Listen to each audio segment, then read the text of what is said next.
Na me so dey den so ache na January ne da toso esia in the year 2022. Welcome to a year Badwam on Adom TV multi TV. It's a Thursday.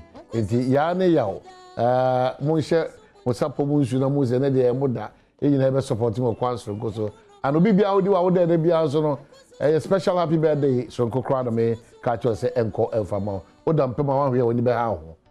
So odam pema traffic na sa Asha sent to dampema na wo yet say me da kakra so be da kakra so e be beat you so ntem na hu de wo ye because udi agopo bo nze na oni so be you say one time ya mo achi am akwa ba de Kofi Ampede Welbeck and gina enim de eko ably supported by President Vodafone Anaman na ya dachi the cameramen and sound and afi set designers na lighting for control and afi makeup for the driver form de e ba e da omu nyina asi okwansoro kosokra wonso awaje break 2022 still on the yeko wonso abeka ho foforo kwazo no we appreciate you and thank you so much for so abeka the winning team who the only breakfast show osha enyoma sisi onyanyina na additional agodie Ghana nkomo amanoni nkomo the ode beto abrabo ne kotodwem etim di abobra for 2022 no obetimanya na wahwe na wate Efiama nkwa tamakro enso wanum se ma revision akoya wade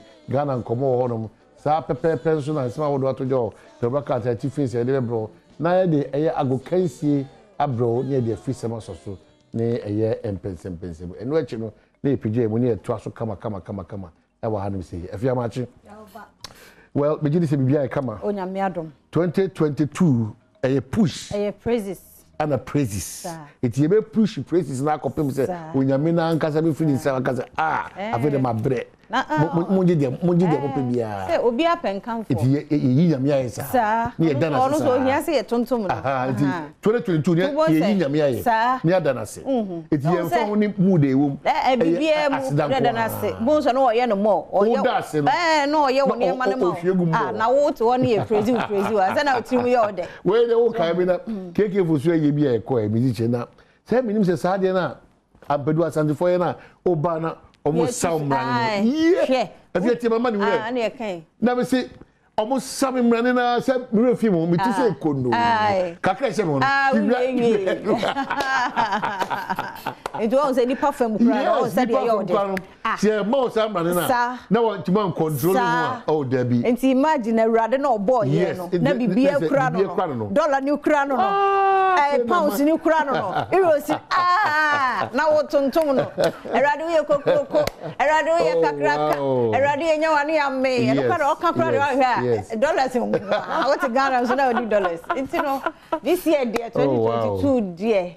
You see any praises, yen shada nyi awrade aye no waye bi. Oda keke oda na wo sori mpo a enu mpo ye enough. Nti me de no de hye me mu se bibi kura ye abesi kura no makai se da bi. You see nyi awrade aye. Nti obi an hye no so na ye de emfa ma no. Oba ye no mu a. You say join news for almost Ministry of Health. So be na because almost shase ura dynama. Anya no mpo. You know from Tuesday no. Me na me dey me. Oh dey say oh. It say for a card ni kwa na. Baby ha hye wo ho. Ministry not only the health ministry, public service like health.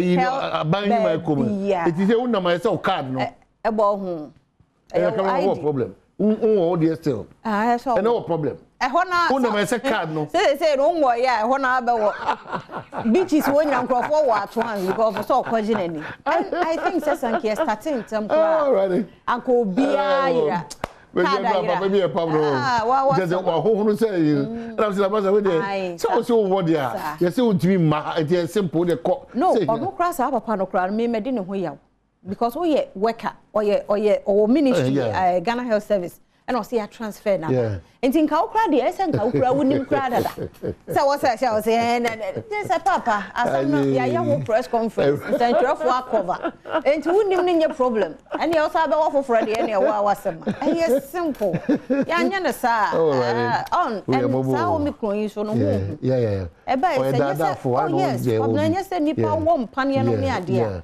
No, sure, death rate no. Be kese. It's more being kase. Ya walk na adentina was a mesa bomb mobile. Yes, 100%, but at least the enkedi wo no. eba bebre no eyi side ni free and e brenase enti anu ti na hia so wo so bia wo na me nwo na because obi a wawo two ni nyina akora enya eyampa enya 100% ba wo a na se bia nke beku a enku biem so ho na the first na ba foforo na chie ya no wa ye mmere na enye sa eche okura na anam hoi senye pa se code bia no odene na video mu yo ya anka obi akọ ne bed so appeal to school feeding for the caterers so tia benada o matedada o because matese secondary schools na bia but ya no aduane kura mo metise o benada no ma kwoti ye den abai gusu edi nko anu e boy na do tumfo kan ye no o ka che ministry of education and employment and other agencies no say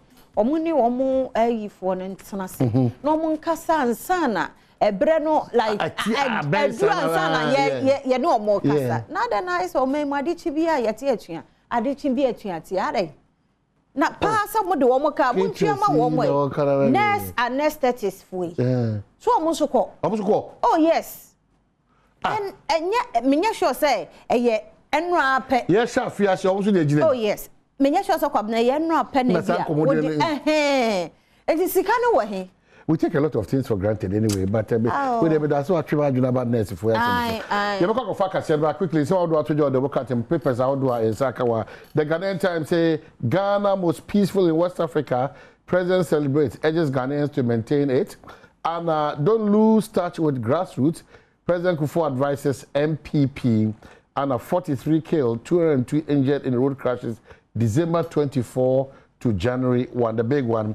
SIM cards re-registration, hundreds besiege telco centers as deadline approaches in March. And no one come you better that Edin ye pa. You better ni ye na me remember Facebook this year the Facebook for you no more. It's Christian and say hi to every multimedia workers here Josu Papa Mohammed Razak wo Dubai and wo share Kojo Asempa Furniture Works Father. We thank you for another opportunity. Nedia no Mohammed and so Ediaba Adom TV the best station in Ghana. Daniel Coleman HIA Ewa Ahafo Kenya Sen number 2 Jericho. Happy New Year to Honorable Patrick Bano MP for Esutifi North. Daily Guide say Nigel Gazy hot over TikTok girl and have a 5 highway policemen interdicted. Power abuse claims AG rubbishes at forcing 7% pay rise for public workers. And what's and a daily guidance so there, but the daily graphical so Constitution Day tomorrow. Build on gains, governance experts, and also the two Boku chieftaincy clashes accused persons deny bail and have a base pay up for public workers. Okay, so you can focus here, and what you know, they did this no, bro, Yakwaba. Mamunyina ache memo akwaba do Badwam TV no sia kase so ya wo no pen samuasie na braso sawuti bie sa Adom kase ne etodwa omu bi a wo betine panifo wo konfo no chia ba yare sabia satuate ekoso wo adwumakuo no fa bie no enya nsunsuaso boni bia ewo won so ye de mu nsam ebeba ofa Akwa district court on so nananu matrankonwa mienu bi ene ne ye de won akotwere aposifo kukum eno ne nsem bi na no pay wo bete sa Adom TV Badwam kase Yedam live on Facebook/Adom TV. Uwo hodada nyamishraw. Onso afe na wo ba /Adom TV. Ubenya ye.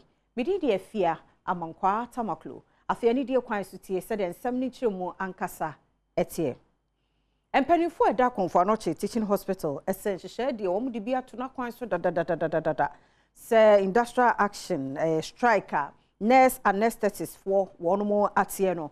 Se benya ohaw ewa adwumayefo so na akonya ohaw ewa pomodinfo so no de eno enye adwuma na wutie emu ensem ohimite wi akọ eno de nsemi to so eba intensive care in ewa hey omo yare mu odin ma doctor for ya sisi amede operation dodo na ho na nenka also mu ya adwuma ba sisi ade ai se ejin okon ano enti o se sacrifices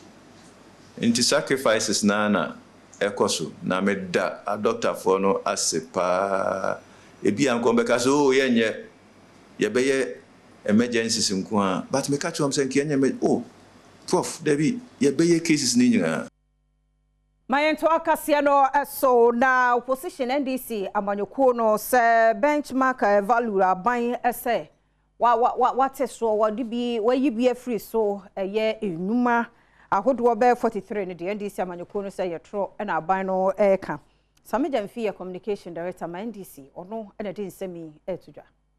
What they are doing, and you know, Crescent, what they support local manufacturers here. Abusua, and you money be so crowd. Omo manufacture yama or Ghana. Oh, now what CSA, a buyer CSA or person of Wawamono. Omo class I name any debate by your Majuma.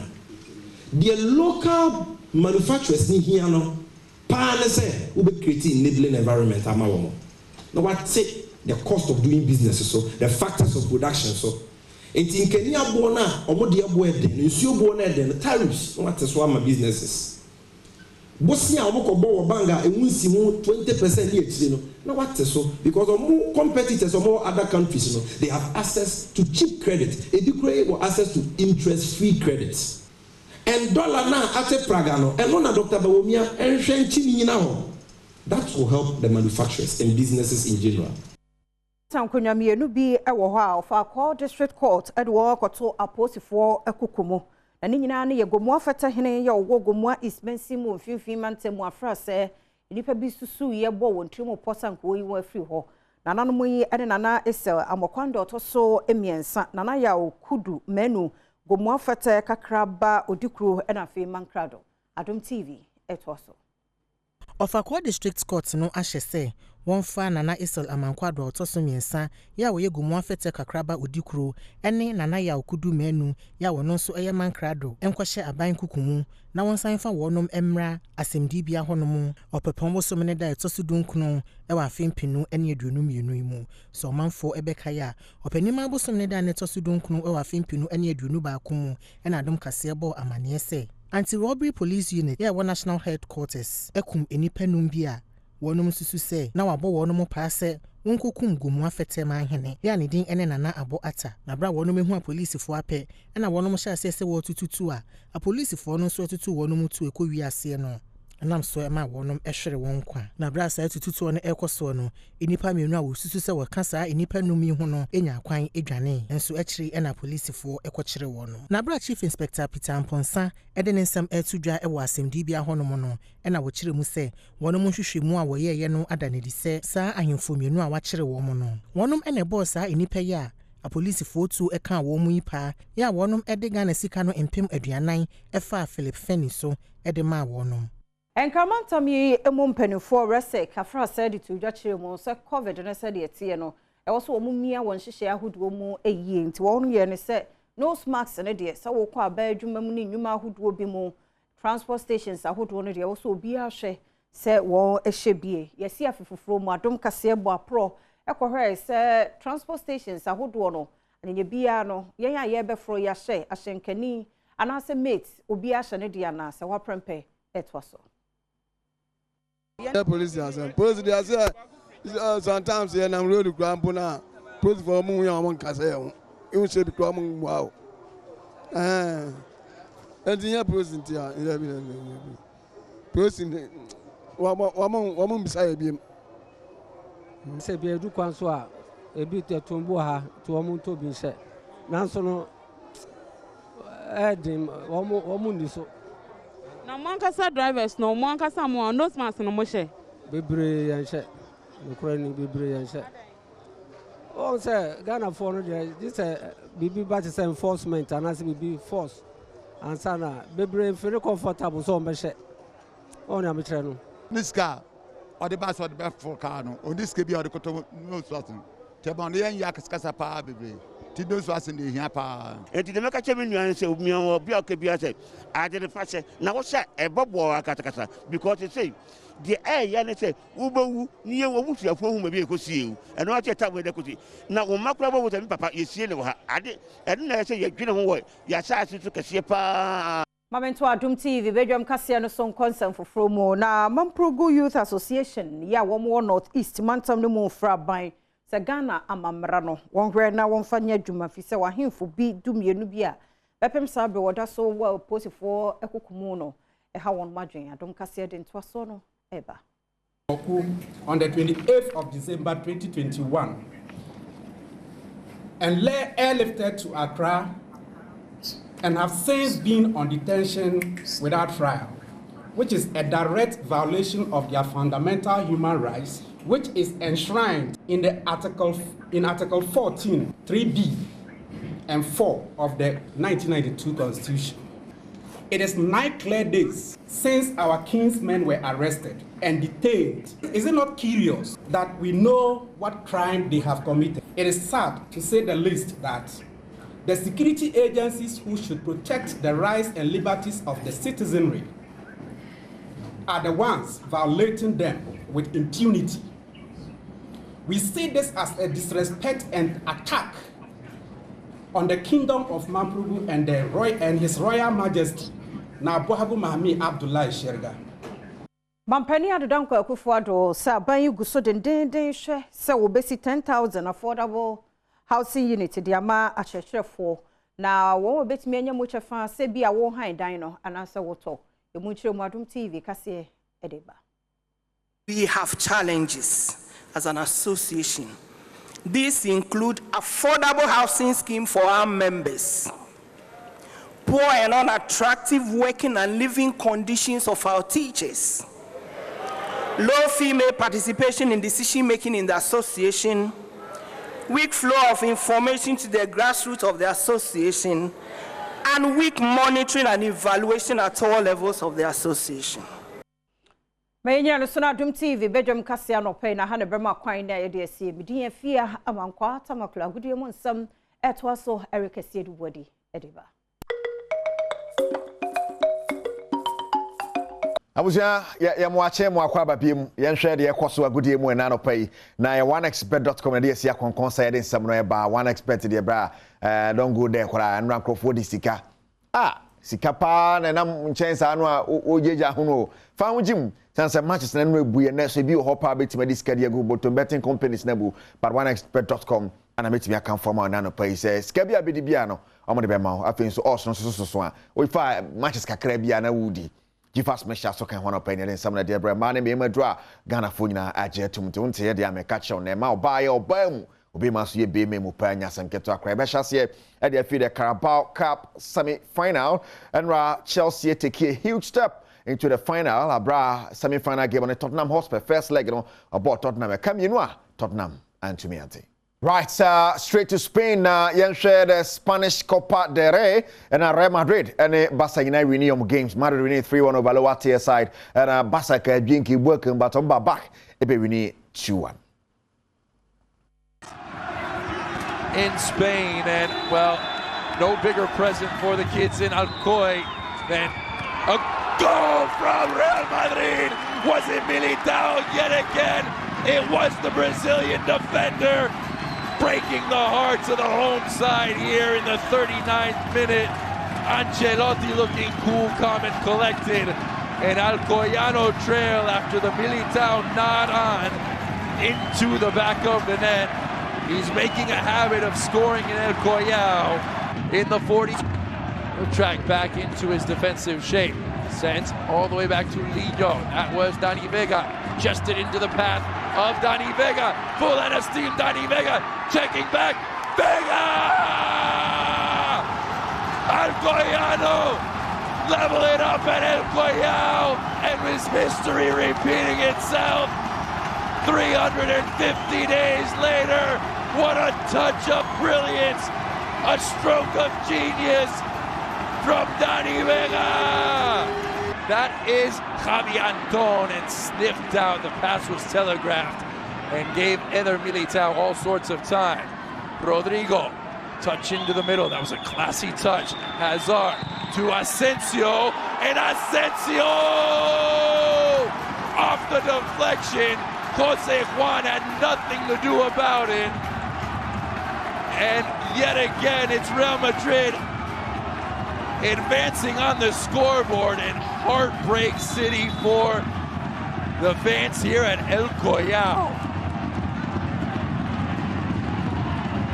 The very small traveling contingent.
All right, the Spanish Copa del Rey round of 16 years.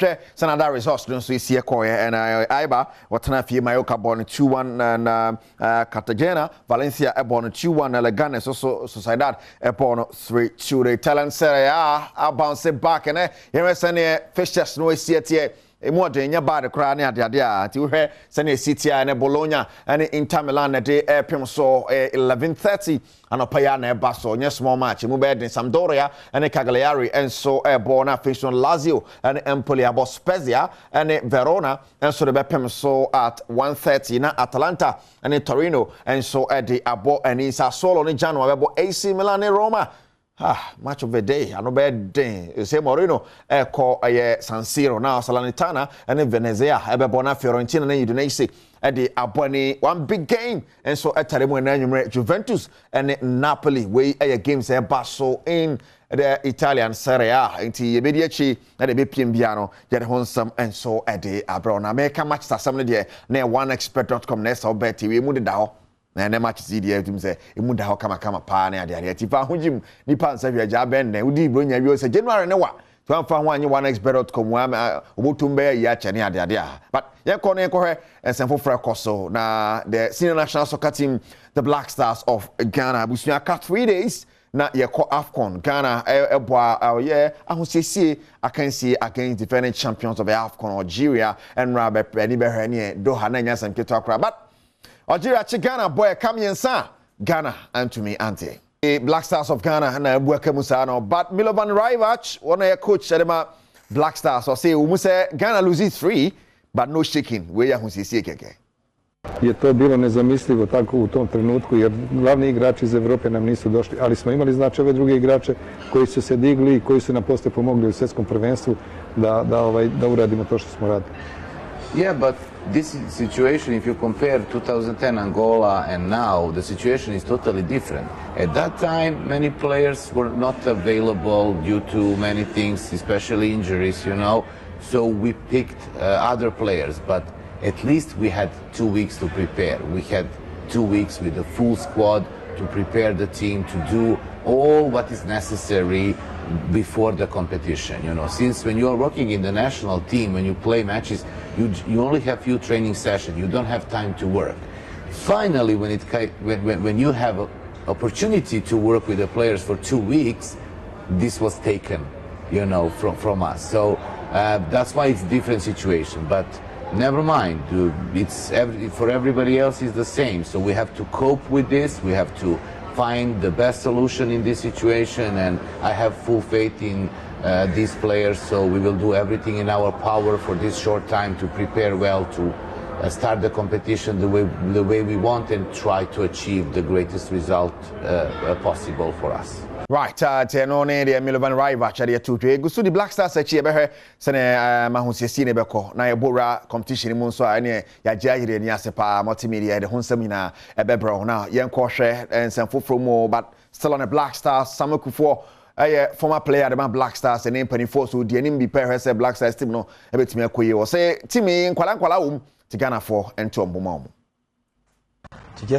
to direct the players in the progressing form so that maybe in future 2026 24 there's a more opportunity for us to win if we keep the same group. That's my concern. We need to have the team consistency. Yes, that you could see that from 2002 we built it up to 2006 when we first go to the World Cup. So I think it's the same process. If the FA has the capability to do that, how many players generate from under 20 that recently won the AFCON into this team? We can have maybe 4 of them are in the team. Yeah. So it's a process. So I believe that this team has the places to go if we just being consistent, like I said, in terms of the call-up. You have watched the team train here in Doha, and if you are asked your impression about the team's training session, what will you say? For me, the most important thing is the spirit in the camp is very high, and you can see there's a unity, there's a communication among the boys. Everybody is so happy to be here, and then I personally, what I'm seeing a positive sign, and the positive sign always brings glory to the nation. So let's go to the tournament, have a clear-minded focus, and then the players will do the best for their nation.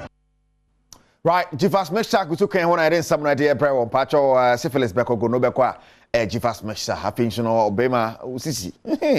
Here, be manager, Jade Oyen, where Jifas Meshach, Bebo, Bas, or more Bemu, now, where General Nashi, Pa, Jifas Meshach, young quite letting Simon Pacho, Master Pisa, and then the Ghana Let's Association in Semono, yeah, and Che, and Master Abepacho, near the idea, Rabba for senior, CEO at the Ghana Let's Association, or says, Abayi Pa, Samantha, it's in the company for Joe. Joy and a huge burden that have been deviled association for the past 6 years was finally lifted. And the association, and our Prophet always says that stand by the truth, no matter how long it takes, truth will always come out. And I just want to appreciate and thank Martha Bisa for coming out to do what she did. But I would have wished that she did that much earlier. Nonetheless, it has come, and we will support her. We try to open conversation with her, see how we can support her for Ghana 2023, the African game. She has to run in that competition. So we are trying very hard to support her to be able to qualify. Now that in that association, we don't have automatic athletes going for the national team. Everybody has to qualify, so we'll support her to qualify, you know. And what surprises me was people threatening for her not to apologize, not that they will sue her. It's strange, isn't it? I mean, it's strange that the same people that were preventing her from doing the right thing are not asking her to do the exact thing that they were preventing her from doing. And that's not ironic. So she should rather apologize to them, but she didn't apologize. She shouldn't apologize to others. It doesn't make sense. It doesn't make sense. Why should she apologize? I'm not saying that I'm not supporting her. I'm not supporting any side. But what I'm saying is that a person must be principled. If you were asking her not to apologize to the authority, why are you asking her to apologize to you? Nobody, for lack of a better word, nobody is a supreme being than the other. We are all the same under the sun. If I stood against something, no matter what, I also stand by my principle. So I don't see the reason why they were asking her that she should come apologize for them. No, I cannot advise her what to do, neither can I advise the other side. But what I'm saying is that yes, Rabba Fusini and someone on an extended interview until you be the China, yeah, the home summer broke a crack, some of the two drop, Bibrina, Far Ghana, a letters and home, and then pay oneexpert.com. I can hone in some idea, bro, and better get better over the house, not so strong for Magic Caribbeano. Now, this against as much as not the Fabi Brino, the more Fabi Brina. Suba sanza endorswa krebi anu welu but krebi na usika na ekona anymore oneexpert.com kama pa mo kan wana pena ere some right there bro sanso na Jifas Meshach so sponsors abribia ye de ayago kansie bro no pa bia wo bedwam so Sergio Manucho ne Bernard Padibotwe me producers kai say wo de nankasa be kakejwa ne ho Erica Siedu body ye de wasi koso a ehwe bedwam.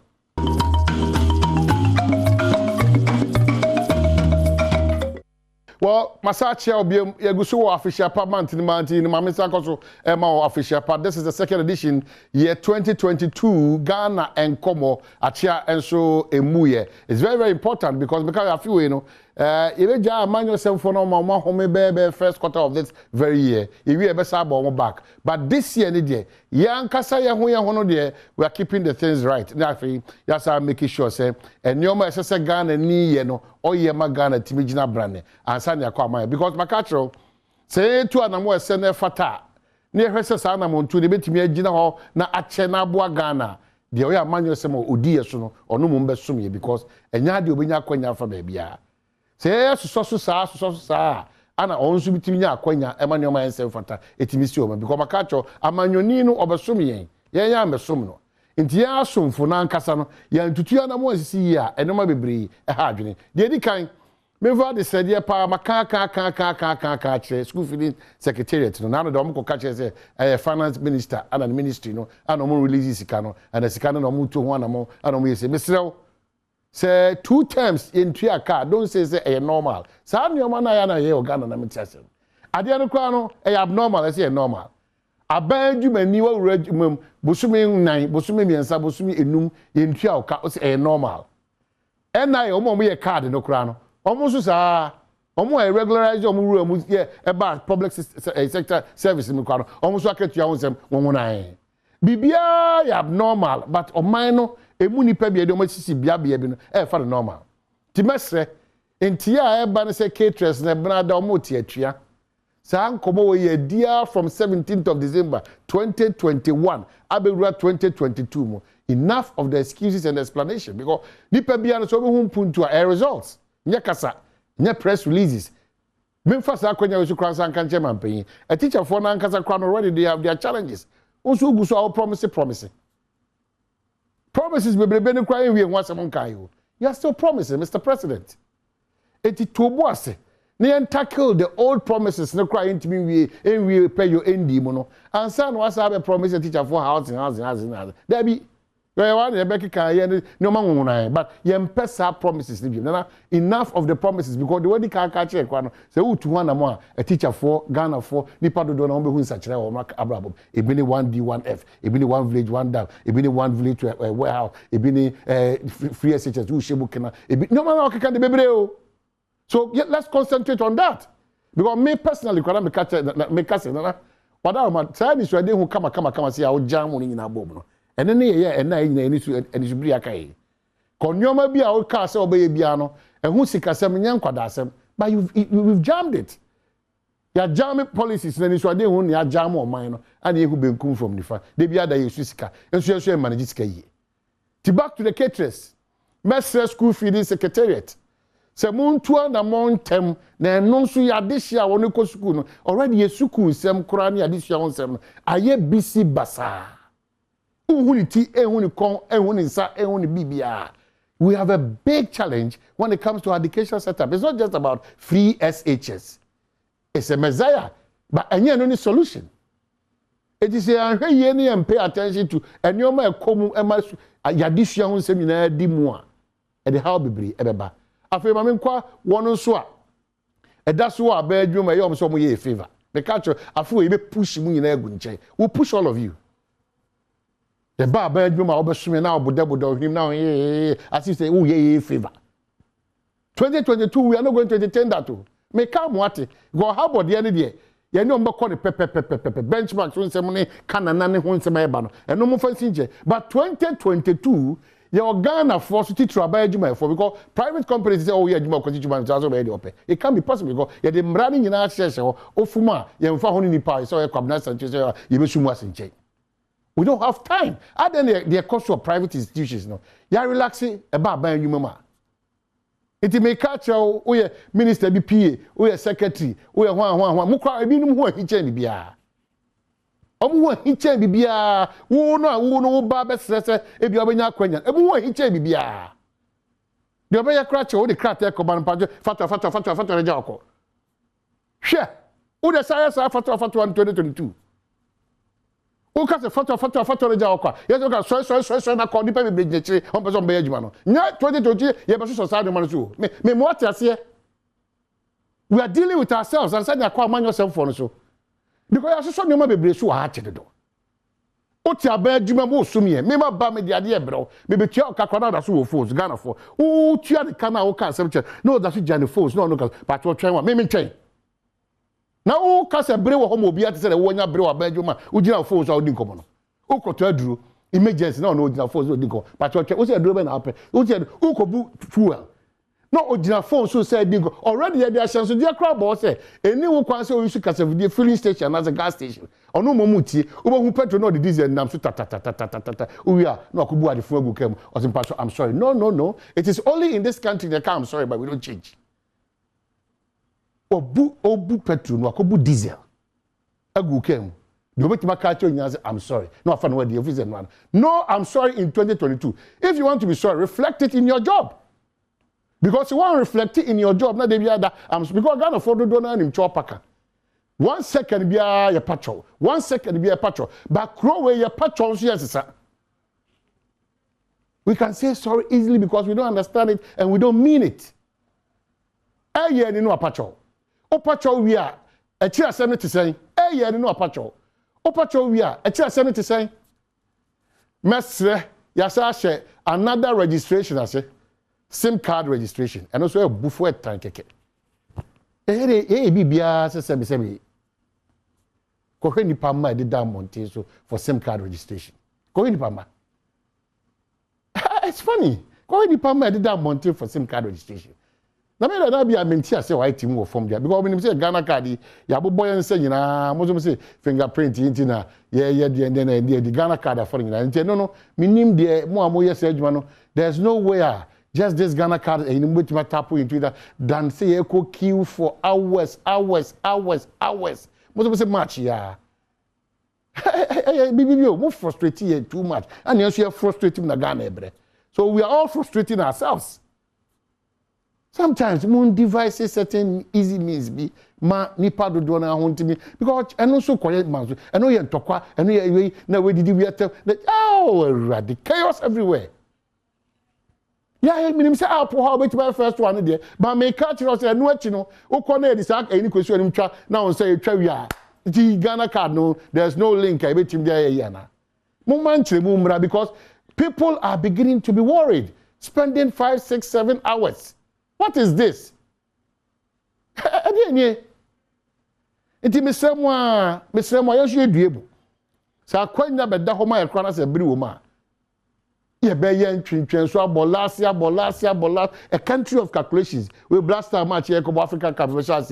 Ye calculate sa ye nkwa na su nyame ana ye hye we ye pass we na we board draw na we goalless na we ko ayuha na we say calculations in kwa ye ko prepared that. Everything that we do in this country, we have never gone prepared. Ya juma, ya brabo, ya nkomo ayedi, introfa, ya nko prepared. And we pretend that God is our savior. Now the Ghana nkwa na sumi nyame. So, Mr. Mo, same card the whole sense, and mo hweda mo tu wana mo, and I drive for kokoro no to maba mo so. Mr. Mo drive for nkasa. Oma wo say no mo kasa ne the lawlessness aspect of what they do in terms of driving aspect. Oya driver ni a eno nche say your hu fi kwot na share na chimenti ase a driver for ni bi kura o te share ya fa dia cha ni se wakade chi driver ni be na driver jumeko na akwa na ni munyama bem o ti ha ya so unya driving wa manoni a can you go and do what you are doing in this country? Why can't we practice the good things that we want to go and do in others country in this country? Why can't we do that? Why identity ntimi nyesa Baby, before man Ghana mubia, obi o provide service ama obia. Service provider biano, DVL phone number so for abasi. DVL phone number si omode mama no fozi. Be kanana, mo si ayi medem na free. Be dey kokoso. Goro boys na zan omo bu ni pasa. And we know them. We don't want to pick them out and punish them. We don't want to. We don't want to. Ti Misrao, we are Ghana near 2022 makacho first quarter no Ghana for na yesi ye ho aduro wanya ho aduro a obi an ho be ye ho aduro ya na yesi ye ho aduro obi an fom so so timi ka tell say ade we de enko yi when we start checking each other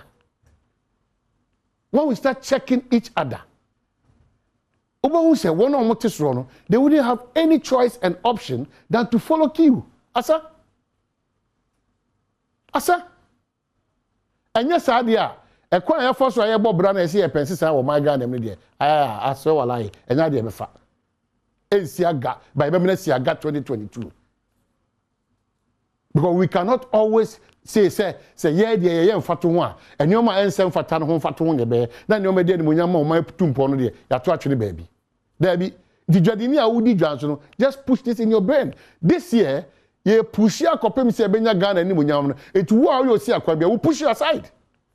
We are customs officer, we are journalist, we are immigration, we are sojani, we are postini, we didja, we are obia jubabia, we are biana, ensure that the Ghana factor is on. Yes, 2022 unsinimu. achia ne mu ye ne aka che this time say tene na see ho brane. After 64 years and still counting, the Ghanaian who works in the public service or civil service or whatever service, the Ghanaian who works as a private person, you cannot continue to do the intricacy. You cannot continue to do the intricacy. We have a responsibility as citizens of this country to ensure that Ghana be found into my pa efra. Te me boko usi untie. Me boko usi untie. What does you try red light and you are still complaining that there's indiscipline? Also try red light. The basics, as I say, a bit my some basics require a year behind the road, drive any and so a drew short tie and no man san cashing. Sanyoma, a chamatiti, a behind the road, and none a Ghana for you, and park you quem, and Yinaquem, or Juma, and we are buying sika because we are because when you could draw, we are because there's no punitive measure. But 2022, wakuku drone akawo num, akawo nsem, akawo trim. Because we are, you so ka ni asad what to ka. In 2022, because obia person odi you. 2022, we don't want to travel to South Africa and London to ensure say a a year ayarisabia a debi. Now we to ko aba Ghana bi enye. Ko le busu dan tan surgery. What do? Tan. Yeah, over the years, 3 years, even painting crab dine. Uram cradia, tan. You don't understand. Most of when you acquire Muda than human, no. Board chairman, director, general chief executive, moon fire a lot of innovations in Bra. Moon changes status quo. No. Don't let it be there no way, no. They are no end the day. They are had a day no way, no. They are Uber changing no much as say mafia and kaba. Mamushi Santo Krumam from mafia and cabana, yet you have over 2 years. Moon, 2022. Who push you over. Come on, you see a kwama gun and punto in the canco a chair. This year, you see Ghana chia emuyeno. When the baby 3 Dianesi ho, the Ghana Gina Brani, Ubia Huaton. Edbesia na Macachro say Ghana a chia. But this year, they bet Trinesi ho. I'm a Ghana fan to my pa. Afishapa, Afisa say, ni dear dance, say, Ghana na ye peno. The hospitals, papa, Isuku's papa, Yakwan papa, Mebunya Juma, Afe Bambo once and the Dimo Repeo, fire service for dear Air Juma, Sefata Okujuma, Ubin for pair, approach Robert quickly and could just ride them on Kayesha or Safia, no credit bear part of the system. Ghana Water Company, ECG, Yakotomita, Monsanka, Sientia, Demudia, and Sanamaba fixing meters. All this nonsense in this country. And abnormal things becoming normal. Afisa Sena, a swat to cry, and asking a free or cry. And then I'm just for your life. Make sure somebody think positive for Ghana, for yourself, and for a year, baby, unyamedi wakupi. Ebeka Sechi. Hey, he can do it. Pierre Akune. Hey. Yede nyankopɔ ase papa, adom ne homo brobinti ene ete ase. Medofo se de ete bia mo wani nye. Entwen ma unye sika fuduo anzana wasere. Sride bia na wo sride bia no na se wonkwana na ade bi ka ho na wo mu na wonya akoma yare wo de yia wo ni pain e show mu na wakoma na ebosin pain mesro yentu ni nyina mu se pa se ese ye hwede e koso ya bra bom nyina pa na de nam a anya ka nam kra account me kra tape obi kra mpo because problems dey there ade achin bia wo face foforo but wa wo ka kira wo ho se wo obi problem be your problem ade ne ha okra na umma no shadow wow so be sumi bi obeye no yenye ne sa so ate ase e da simidi de afia mankwa atamakla fe no enne general bosume de to so ensia nti yenko yanim bebre ba me yesho se sika na samu aso aye se nyame beye yesi yem praise nyame yen tontom no owo no ane kwan obefa so ayi destiny helper bi ama wo de ma obehu mu ate because you can mean say be odi wonum so ati ase odi ye bibi because you tria kan tempa don't worry ebre ade acho nko ade de onu abusua no wadofo obediedi ewrade de beba wo afi mu so e wo se ye hwe ye spine ni ye papa na menim se spine ne de e ho to chema my dear na se wa the whole body ne de e ho to chema nti ene ya ye doctor Kafui wa ha sei oba beboa ya fi say ye be ya ye be take good care of our spine ye be hwe ye spine no ye chiri bremo no ye be hwe ni yi to obi a chefa wo mu bi ye be hwe ye spine no eyi na tumi aboa yen papa ti de bia se de meka no wo tie bia no wanya ho na wan hwe ukọ Facebook/Adom TV a na wakọ no wa record ho nko na de ato ho na utie ne kakra because ye be wiero bia benya ne chefa nso ewo mu bi ye spine ne die wan hwe ne yi a entenase de we a ye da ba kokoro ye mehu ye phone na ya na ye se ye si etiase na ye ready ade no be we na okwan achi ha ade be okra ni kwan so o ma doctor beka uti say o style a wodi ready ade no phone no so kora wo wie ye hu se wachi ha eye wo ya doctor wa ha doctor official pa afisa se na nkwane ahoden wo ho amen na adwuma mu ko ye ye ba be check your body no massage ye ye spine that's it new year ye bota ye ne say ye bota ye ne say be hwe spine yi in fact ya pomudi na wo se hwe ya pomudi na yi na ebi bia because bibi kra to chima ebetimi affect body ni na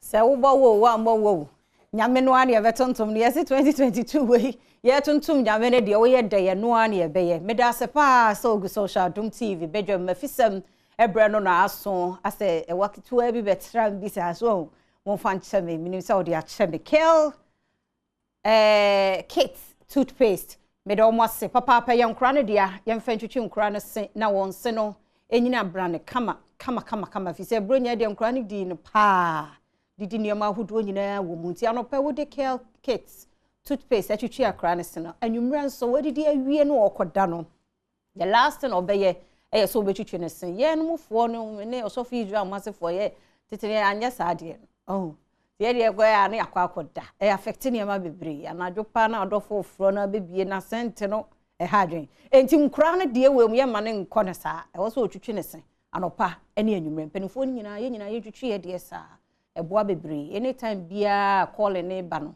nso wanu mu scent no fine enti we yam kra toothpaste kit toothpaste DBS roofing sheet ye do mo ase papa wo mo eton chensen papa aye de gu edan so enne ye mfa dua ngu so na emu aba bawe ne dan na hura to ni DBS fo di kita ho a enne modern way of a dan boso no o me boso kama e de ama wo na boy ase say ye mfa fisem embro Dr. Kafui esai ewa hado mi samu akwa babiem facha me se mi hu wo no appearance ne hu ayi ne ewe ye betra me enti facha me papa na ye ka se this year ye bota ye pa ene say okay na isi on say stress so abedoso enti ye wose etimi bomodin se bitimi manage stress yi na ya hwe bibia na ya pomodin etimi esisi so kama nya honden by the end of the year so kama sa enne de yes spine no ye ba bedi hu nkomo yes ro me sure say spine de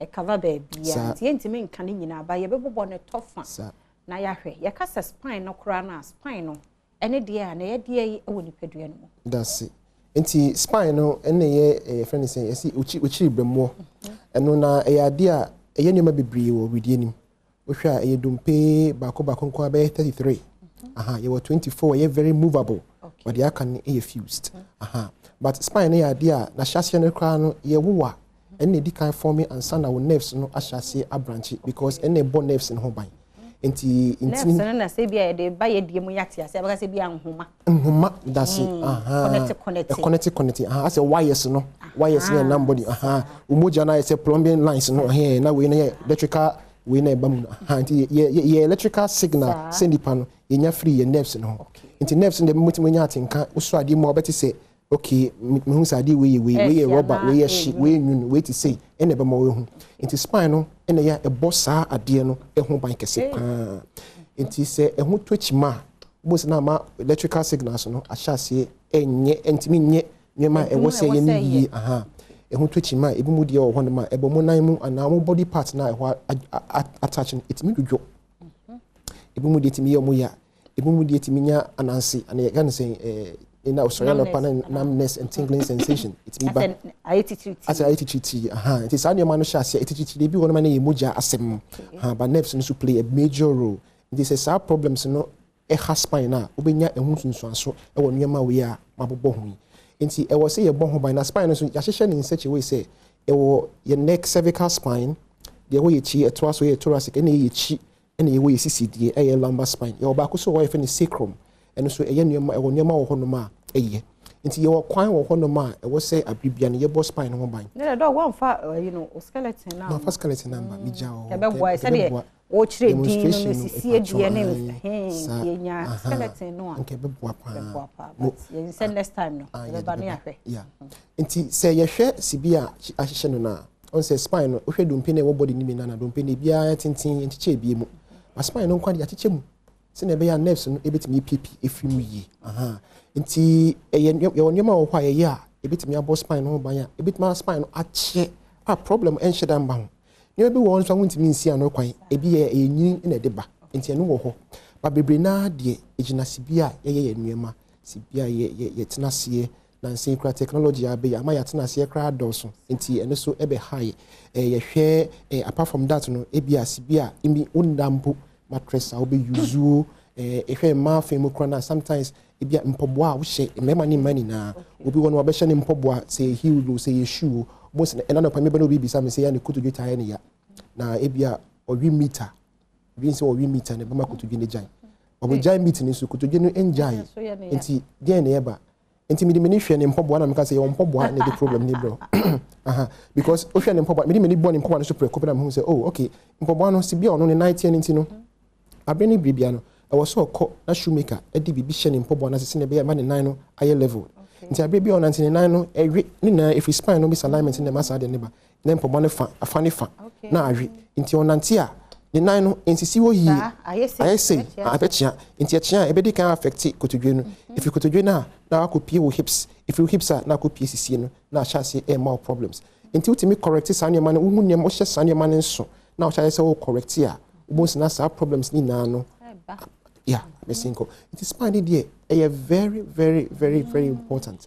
and you know the American na the physical aspect of it but you share we be an idiom and so very important omo montan no nso e omo spine bebre because what I house spine bebre you better no so but you who say you dey be ato your screen ti dey sisi dey no na wa asie won wo hwe bibi omo from L5 from L1 to L5 and you asie won ti ye sha se fisru a wo hwe sru won a you will see 7 until what kind of free through ABC the 7 and the 7 for no that's na thoracic one and you with chi you see thoracic and the T12 until you baby thoracic if I say rolling chain no maybe rolling chain is just free the chi e wona thoracic ni wa ekusi na ekopie usisi ni mu ansana usisi no so dia chassis na call L5 lamba no and L1 to L5 and when control no bebre and say usisi be ya normally no e wona e free ba usisi be ya e wona e free ba sometimes could give problems and to be free hoba as well and I remember class sometimes remember class e bia o remember mu kwabenya problems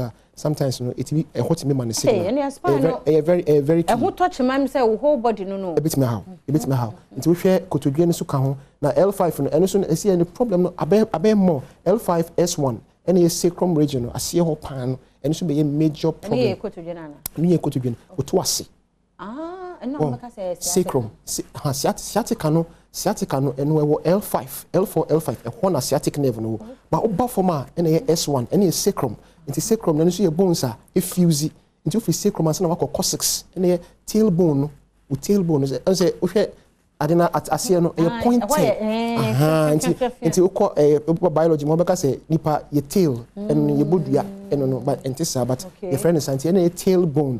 It is something, and then I say, a problem. I shall say, hankophobia. And I realize, say, most of them because of atnasia do and this exactly. Well, say especially say tight nasi now side drive here for long distance and I demoni now because driving so see be out nasi and the driving and so affected with spine into when they say kakra na and you ba and chance you preoccupy but that sorry now base almost who baby ya usisi ochi wo sorry na eko wo sorry na eko eno sa na e bo kokko se bibi wo hono ma unye ni yi nti chase nso nti 1 2 1 amount ma once later on the bar a bit chance akobus na beka na fe there was say you go through a lot of process you bit be correct sign money na amana back to normal. Hey, spine ho eyi kakra.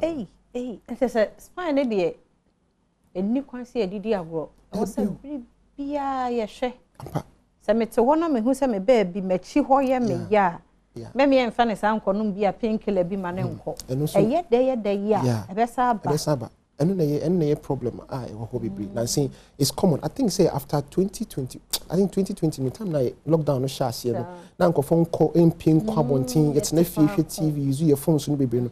When you say and say an affecting pin phone in kola na because now e be one mo beba normally kan hu ten hu sa 16 years, 18, 17, 20. Sa ni pin phone na e pay because we spend a lot of time. It's na your phone who use your computer be brain internet the problem ni be brain na ba nti idea was say sharing so nti one year over time no you ba benya sa cases no be brain nkofo the last year for instance there were cases be was spinal deformity case be scoliosis for instance and on ba mo send pandechi no achia escape me wo medofo bi wo kolebu say o hostel ho raketwa young girl achia sa oba foforo na ntesa ba say wonya support nti em say ade chi bia no na bi ka ho say ti school back and it's akola keto say school going age for school back yeah the school back no be hanging in sabako na odinam all those things in over time no nti idea e common and yes say spine problem no e sha se enne ya na no ano debi body nanga say nyesa I say body part ni bia for instance say bia ukidi dimesha se atu chima on say normally so one test na unhu say wo kidney problem until later stage no as na science na sha se advance na wo sa na yetie but we no de na ye ne say e sha se for instance obi spine chia sometimes unti ya no because body na abrebia no body nanga say wo no anga se nyansa ohun sade na atu chima e ya adwene ni pekwan bia so na atene no anti be here in the meantime kakra until na mincho no doctor ye ka say immune system no okay because ono wo ho e fight ni ema bia emwa nti before be je no ho no na say adekro no over power no exactly nti sana spine so tie nti abibia no dipa no nam no o brain e take scan of the body brain e update the body every time nti take scan every time the same way it's steady it's taking up every information si bia metenase san nti say the more metenase in a particular posture de bia no over time no sana be madam Fubi papa eba mention some time ago it's similar example nti e bia o hwe TV say no abibia oba otenase say na ya otenase over time sa na o de hwe TV sa for 20 good years one chair mu na ya ope en na ya sa position na ope nti e be hu say na o chia ba na anima de kra e de ba nti over time ye ne ye discussion take history no e wana ye ni ba ye hu say oh apparently no sa efie sa konwa nim na ya opetna nti e ba sa na wo say yesesa the positioning of the community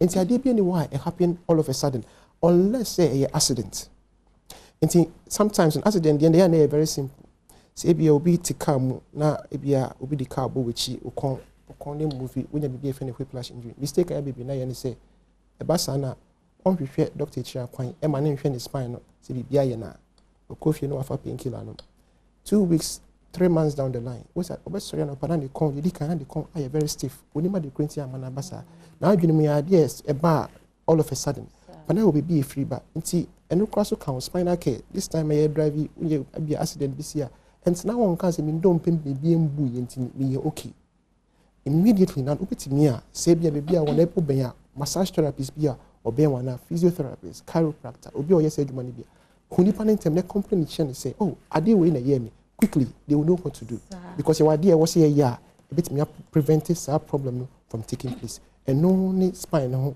nkomo ya it's very important it is scoliosis here making of the spine any who which you it's be na chance develop this particular problem a common so for the x-ray bar officer how mount here normal one in here how ideally yes straight ujina wa say you say but senipa no ujina woni hu di say that means a problem ho enti ya na me bo awofo ne bebre na akoko say bebre na eteki bebre na by surprise especially in the case of girls na etenya sade we pa sometimes in the process ni akola ni nyini no won ebra ni mu etwe no I was watching it very well sometimes akola wo dem na say we see ne ho na wo dware we ya from 9 years going 9 years 10 years 11 years make sure say what boy run so I check it mami hwe wechi and now the corners on any bon komo no na wo hwe no because e won obehu ni ntem se ne chi no e chi akọ bia beka say uchi no yesi besi enko doctor ba bebre na anye cause that time na abofra no timi siesie no na ye hunu sa na eme yo ai na abofra yeah abofra no timi siesie no ntina we jana because already mama na nkasa na papa na why stress that aha nti wan hwene say we ne be ba won da kro bo na won say ah e ba ne say na e ba sa obi enhu bebre na say awofo ni hu e nkola ne nanfofo ebi akwa na boarding house okodware oyi na tag na de na ye wechi ana okobobo run a shirt no mu that's the normal complaint that ya minya in prebebre nti awofo na wose ehwe ade we yi enya sa na ade we say bibi efe scoliosis say akwa developing na wan hwe ni yi by the time ebe settle no o kasa o correct here the cost involved normally na surgical intervention and bit me solve this particular problem surgery.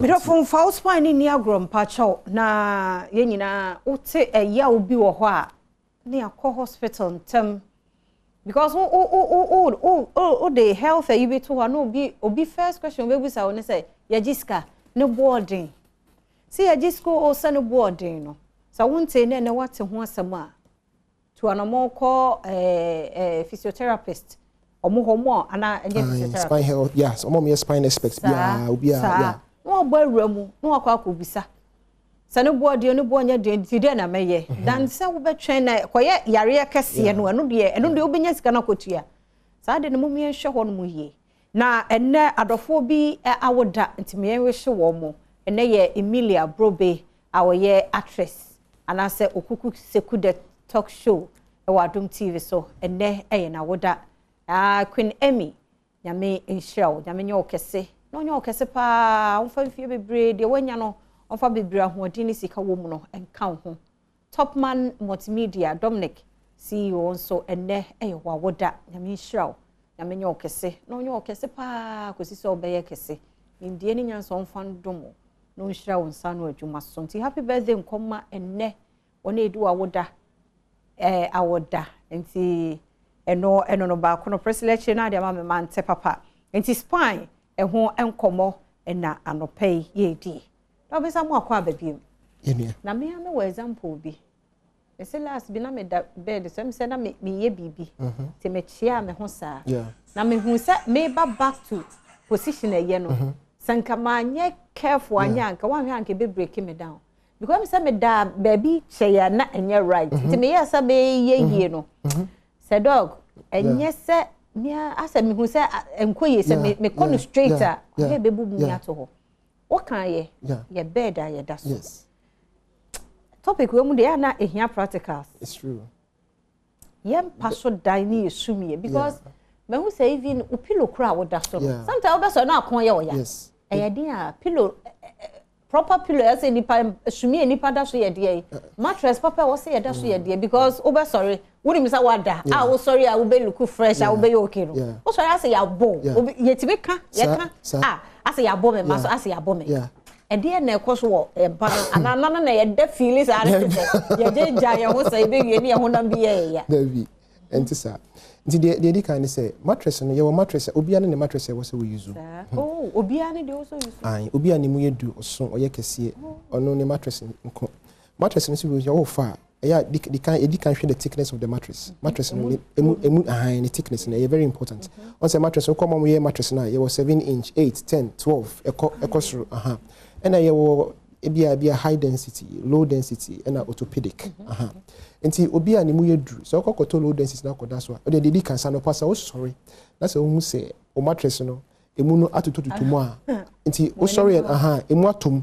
But uko biare by own say I didn't the that I mean so mattress and I spy. Oh, mattress spy. Oh yes. Any area that's what I spy. It was say must mattress and any was sorry no pa. Hona me ya pa. It and was say time I was so change mattress no. But your kwan wo bit mattress na che. Auto mattress after every month biano oda one surface I was so done in the next month. Now day chiri. Sani ye no. Ni hakra se ebete. But auto mattress na kasa auto kwa mattress gum nada. E wo one of the say kan. No. Ye try your mattress no. Yan kan yo. O mattress. Some month be say no. Yeah, it's preferable say every month be done no. Let that other surface. And say basa na enti my other part no home na etimi afili up yi. No wasa da so no say my mattress need to me eche. Yo. And no say my mattress need eche. We do be any. Oh. So please you the way hand and you hear me Oh, very common. The mattress be able to be a say auto free manufacturing chair. She watchere go ho.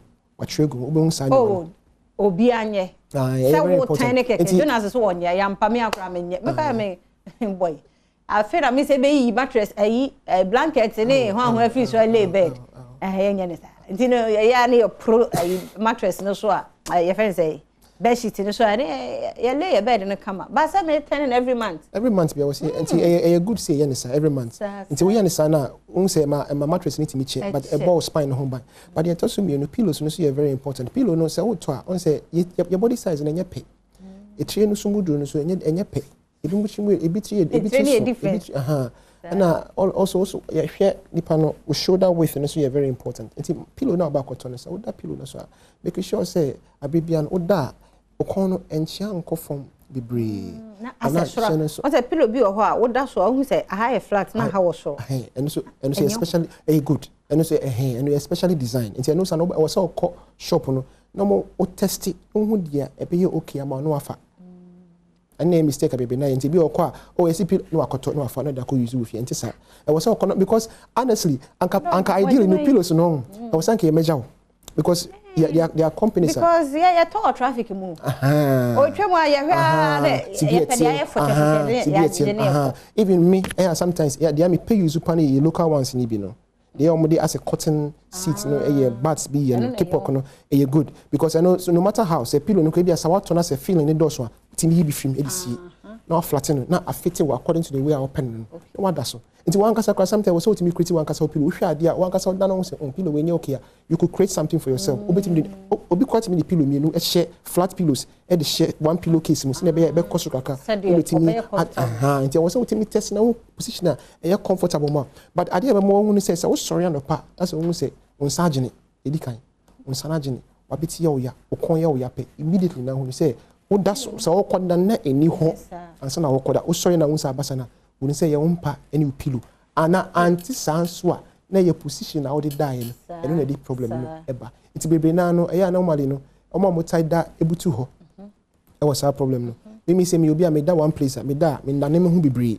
me da one place am ade chi obi eno so enye good ti bebe a wo da wo say wo mo wo ti me da ho kakra se na be o ti na ba bia ya doctors mo kan say ye tie your body your body dey kasa because okay me nchwa no fache me kai say my experience be sad okay asa me dafa ko sa ba fe na me nya comfortable wona ma me da no exactly and I'm say okay na ma me nsesa no ba kwan e fa so da de no me hu ba me hu yanza mada ade a che me na me okay so sad de no wo ho very important I say you pay attention to your body exactly any man kitten here was here the challenge so see be hu ntem one who ignore over a period of time and the problems neighbor the if you work office sorry for instance example be obi ba when me examples mama ko fatia say nti obi ba me nchen na for almost why adwuma wo bank for almost 20 years but oko officer they be an computer AC or the adwuma no say computer near position computer on one side and on also another place nti for a long time for 20 years na bibia no they ahwe fa kosa nti and that cause sorry anopa nti me nane ne corner bi nti all of us we feel say the corner are very stiff ebimu have a lot of reasons why that thing but oba yenche ye hwehwe mu a ye behu bibi free ba obi kwa dwen se obi na ye bibi wo bibi obi ye bibi de ye ne de be hye ba ifo ya especially say pain no time ba 1 o'clock one na wasem kai masa anajo no ma be enti say o hye sa ne ma ne nso a obo hu say there are things that nyama ho wa ye ya e masa particular problems neighbor enti so hu ni ntema obetimi prevent enti normally no workplace ye will be a workplace ergonomics ye kire how or also to me arrange your workstation. Sometimes you'll be one more laptop call you laptop stand. I bet me use raising kakano with me computer send settings in or desk. Akunyana was say akunyana adjustable. It was say to me conform, it was say to me cost ni nano, it was say to me feel sani money na sana. It's a problem. It's in years of intenya idea about preoccupy idea about kakra but normally I ignore, especially when we are young. Also, I na sani money but from your 35 going 37 go 40 was not as we I know here didn't see here no more and sani money manity. I was say idea you can super. Now one thing we say spine problem says a bar say ya on the bar. Sometimes with hypertension. Transient. Or banana pressure was super. Or by pains in the cough from a pressure article. Okay. Hey. Yes, because pain no eba on that. And you want that eba affecting almost everything in your life. Oh, and you want to mean that why you're restless, why you're bassa, uti your own na yira in that because of that. It's what me see no quite tema. Any problem here and a bit in the work penny film to say obey okay. It's a idea I was here shining so. Now one of the things I gonna for be paying a bit to massage. We be now say okay massager. I say when you and okay massage. Someone I know that me be. Amani nko.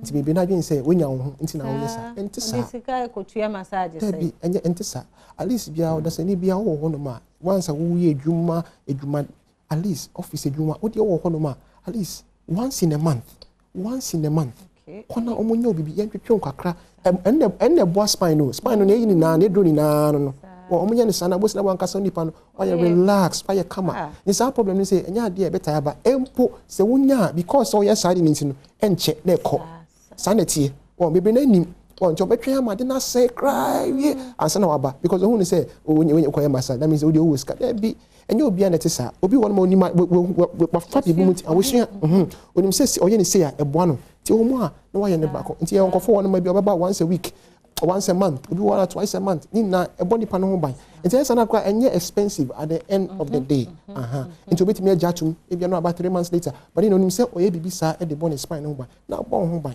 nti wo hye ni my so what massage exercise what exercise here now apart from that wash your mattress any way na impomboa no so yen hye ne so wo hye impomboa abribia na yafo ni hwe impomboa na se wo hye impomboa na ye hwe impomboa na se ase ni hia na wo musa ase ni hi sana entan hye kono mo fi am fat like bibin hye ase na enye fine ma enye pe e hye sa ewe one side out e be affect wo shape ni na ewe yes ano sa pepepe e be affect wo shape no nkola ko school ye the bag boy en sa ye fa bag mo en sa ba ako manifa bag ni mbo ni mu one bank ni so ni kwanse we do bebre man so ye handbag 2 weeks ni bo ye make sure say abribian ye so mu ye wo de be hangi akakra ye ne fa hangi akakra se ne be bit me about spine no ba very important se ne be ya e bit me nyina che because say wo nyina say spine ni okay benyasem but tuberculosis in spine ayonko fa be no mo ayonko wo mpa your TB is a whole topic. TB of the spine. One of the most serious cases. Title could be brave. Because when me work client TB, no. Na just more doctors na what she and the another me twitch. They see anyway. Yes, the spine problem. It is an operation and by a money uncle. Then doctor I catch say just say koye uncle war tuberculosis I'm say na spine na chibra na ni tuberculosis here my dear onipa na no wontumi nante wontumi nye hwe na ekro because wadafa akunti kro won ko to dwe ne bebia na problem no wo ye kwa ya man TV adro no be 3 months one day say ye na Ghana for ye muntwe na hansansa ye de ne beba fi say ye adwuma nti ya na me say am say hey because doctor I can seriously yan koye ni straight impo because TB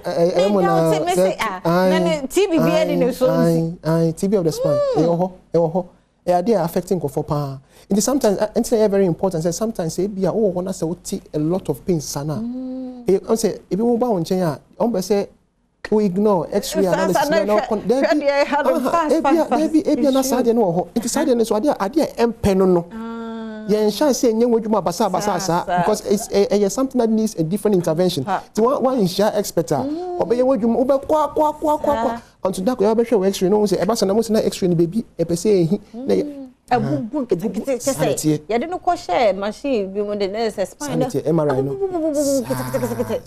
but say exactly otumi ye say ya sa nti say no we introduce you to physio nti ye like say sika ho anka o say every day or so be and miracle oh me too much much it's true it's very true TB of the spine but that you be treat no okay say be ya be because TB you ho aduro like wonu me be ball ho but and also you mpam wo you hwe say baby na hwe chiri say I didn't say normally say ayare no creba you find time fan call hospital akope ehun ya find normal call and say be asa mere yankofo bowa baby na nim so ya covid na beti amatan no abibisa na ma ne basa but once ade no cost na cha it means issues ne ba me nya number no na yemra wachira kwan say wachira yes once a month dey so bi aba be miamia because spine no enumpe wo say wo massage no o se get it was say mutu to class e bi anye yenti achim sa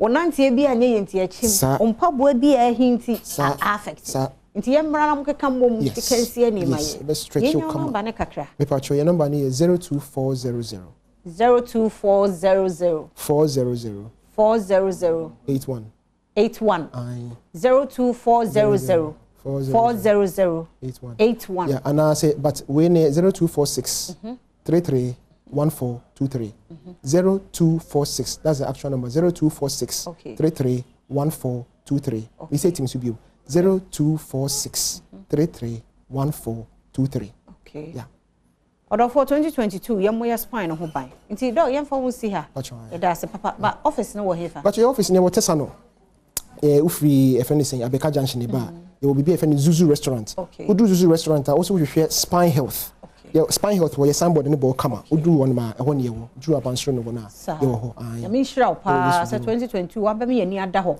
se mante hwe me members ya ante hwe kora wo se ya mattress no ya mattress no yen dane no sa na chama ye na ya kra ye sika ne kwakra na ya ntene ne tom dia yenya problem ya me shira so ama ndie we ye sure say Jonafa fi say wasere ko fi asesa no piaro nya me anim ni ensesa no 1 month bias change no akwa minim say wate nya me shira so fi Israel so do tie ya chekora nya me shira me sure so wa wo hwe so wati ma me nkomra nkomo bebre wo chire ye ba ye beto so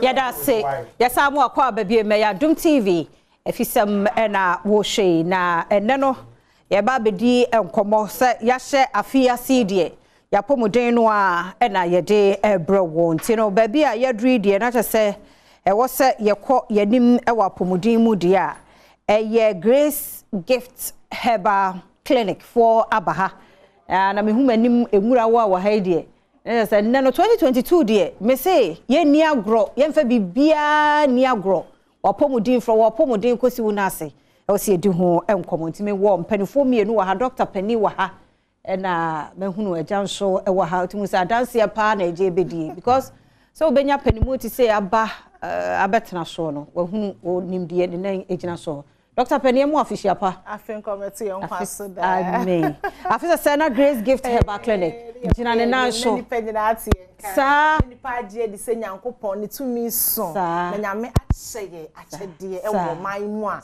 ense se ye didi agro kra ye ma obi bia so happy new year meaning say why nyankopon aye wadom na 2022 wawramu die e wo se wo ye nhyira because last year ni pa wudodo e wo na doson and it's a Grace Gift Herbal Clinic ye ni abre ye pese ma manfo mu se nyankopon adom ya adom akyede say one fight for life na do ani to nipa so why a big mistake because we say no men can the ordinary ani to nipa so it's your best swear say it's hard time say when nipa da sani bia beje plant medicine edi ye ka say the plant medicine dia nya no an say wo sorry a wo herbal clinic and say you one ka say it's hard time say wo say wo sua ade yes bebre say ment na se enyare asem ye fuye me ya na obi akotete concussion bi na odi ama o secretary ase yes ne pressure na ekosoro okọ hospital na medical doctor wa prescribe edu na dem ada bi se ye nya ne se bi tina se hu se diseases never come without a cost eye dey ne me pressure na rise eye dey ne me pressure no e wo low e wo so tina se show lifestyle enyema bi a wo yenti a ama saa nyema no eba enutina Grace Gift Herbal Clinic ye wo hodima obi bia wa se no ekwan ya fa so ya we no ya na manfo dwene say Dr. Grace me de busum bi ana me de juju bi na eye adwuma by se wotina se na se wo sua kwan ya Yakobon fa so ba aban a ya ka se Genesis chapter 1 verse 11 o se Yakobon de ne ne fra aban me ne Yakobon wa ma aban o de ne voice e ne fra aban and Genesis chapter 2 verse 7 o se Yakobon de form not here e ne bo onipa it's the biameka say South Hospital now diabetes na doctor catch us say oni edro this one manage a me blame na e true oni ampa say doctor catch us hypertension ye ni edro this year manage a no kre wo kidney problem yes this year manage no kre because enipa entimi mo nipa spare parts agis onyankopon memo of the number atodwa yesua ade kakra bi afa aba we friend tete ye beba tete no so do me twa no fa che me ma me nkomra ne ba Grace Gifts Herbal Clinic ye don bedi nko evidence based and ye na fi ye nwi agrokra nti ma me nkomra ye ba ye betwa so Fisam and I day bro wo bedroom so Dr. Grace Boadi Boadu ewa ha and eja kojo aha eja kojo so na shane max tin on betim kofi bie ne obo no ho ban eja nyame hira wo ye mo official panso afin komatu ye fie so afisa se na kwani ahoden wo ho na me ya da se me say Dr. Grace ani abre papa ya the Grace Gift Herbal Clinic for ene di nkomo anope de ni abre ye ne no testimony yeah practical work no so be ya wo be hu no na so be hwa ha ban ya me posai ya friend tete sa ha ban we ye nua no ono ana eba on se wo nua bi wono se bode abe kwadu mango ye dua by way ye ndua no ono ana eba but at the moment ha be fi no waira obede wo ye fi wo area wo anu waira umpefi asa dandelion no sa dandelion ye de akoma ene brebo ho adwuma at the moment dandelion be hu se fi ba pon se no waira nyame abode enu nti na wo se nipa hu se nyankopon wa amonue wo freye na sa tete we se etiefo ene Christopher nkohwe Matthew 23 verse 23 Matthew 23 verse 23 usi so pe unya 12 years pe ne de haban we introduce ama na oya abofra na wunyini pa wo se wutia we sun tutuso dudu Matthew 23 verse 23 na wa se se nyankopon si ya hahama no ensese enipa ye toto ahama ase tete no muni lab bia muni scan machine bia so muni detect yare by no mutimi hu se nipa we yare e won system mu obu onom kwa na typhoid no munim o ma virus di a ni a make sure say de wo amotomoto no be so be ko toilet na black ni a hu se salmonella typhi mu wa no ebi about system because no muni lab bia o modi ko detect se nipa we enti sa aban we e di ahye na som no ye pese hu se ne mema sam na ebebo adwuma kama na se problem bi e wo ma se problem bi wo ma besi na som na be hye na ba ne nipadua mo hu se nipadua ne ma bi enkoye ba se problem bi anim a ye be hu sisa ye kakra bia wo ne flap na anim e wo ne be ma na anim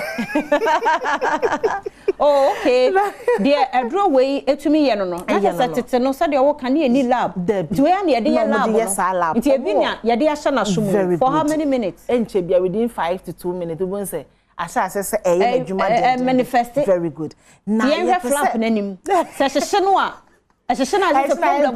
That's a problem. Ashishana impeja. That's Ashishana a problem here. They hono. Hey, so senate. Na ye wonu say wo hono. O man ayi sai. Very good. Na ye san hwa ade bi say. Da bia meka say diseases never come without a cost. Eni padue bia na ye woni make govern your health. Wo say wo ye oni padasani wo say wo nye make me see atim do bi ba. Me hwe say na say wo abokro no nya de say wo beto doctor say say so abokro no. What air condition wo didi. What na air condition ke ma ko fie wo koduru fie wa san atena se akodwa wo dwa wa san akoda air condition ase wo ye sa de wo ya within 10 years I was say wo nya cancer na nipa say na betra se hu sa na me nipa dua kwa no kran part bia wo ne cancer cells ye ka se obi nya cancer e ya na ye se cancer na em se free baby na aba beto that part instead of so betena se atwa ne lifestyle na didie ne ma o ye no na obi on mo de ta sorry fie obi won so enu nankasa ye de ma nankasa no the side effects are uric acid substances because at the moment a uric acid bedo so system ni mu no oxygen na was say ko ni padua na ahya ase se e ma na kofom ye be ha oxygen ye bi free enuam eti say enua we ni Nyankopon aba ma ni pada sani say ye hwe enu ti na na ewuo no wo be hu yes onyare o ma mi we mi na na edi nkomo na enu ya wo yo because ya twi ho free Nyankopon abode ho eno na Dr. Grace Bod me say mama yen san ko fa de be hia ne se okona akwaje haban dro so a me nkwaje concussion bia o e ma wo bi mfa dro bi mawo at the end of the day dro na wo de mawo no e de ba de te say na say yare e wo system nim so ahu eti sa haban we am bia hye na som keke no ekuta calcium sa haban we se ekuta vitamin C sabe obi o cancer cells kwa system nim a sa we keke na me dia hye na som no e ye adwuma no no haban we akasa so kuta iron esimfichire keko efi ba oyira wo de bo spray e wo be se 30 minute interval say bia won say ekwan wa wo bo spray wo ma na wayira oni spray ni twaka wo de obi eni mahaban we ya onko try no hwe se ne etie enyankopon ne boy memo of the number atudwa ya kan wa bakosem kakra ya hwe se be si ahye wa fa nti yen hwe be bia Grace gift herbal clinic wo enkura batan no panyini ne wo se ekuru okay be e fe no atwumakofo odua yesu nya kwantompon no so nya rose atuma kofodia ye ne gawo patwe head no aye no kafo no ene hwe ne mu ana fe so ade ya sisi akwa no pa o ohwim suku Johnson ba de kase kwantompon so ohwim suku kwanta ana nkran pompo ni mantem ha woti ye wonu atwemota petroleum new atwemota petroleum okay ye ne family life international school ene hwe ne mu na dokota wo yensen ni number on fan to ga fatu jamaye e wo screen nso ase dada but ye say bobo amawo cello 5 tele 2 cello tele cello 5 tele 320030 okay ana ekoro so ye cello 242 sheshe no hia 5274 cello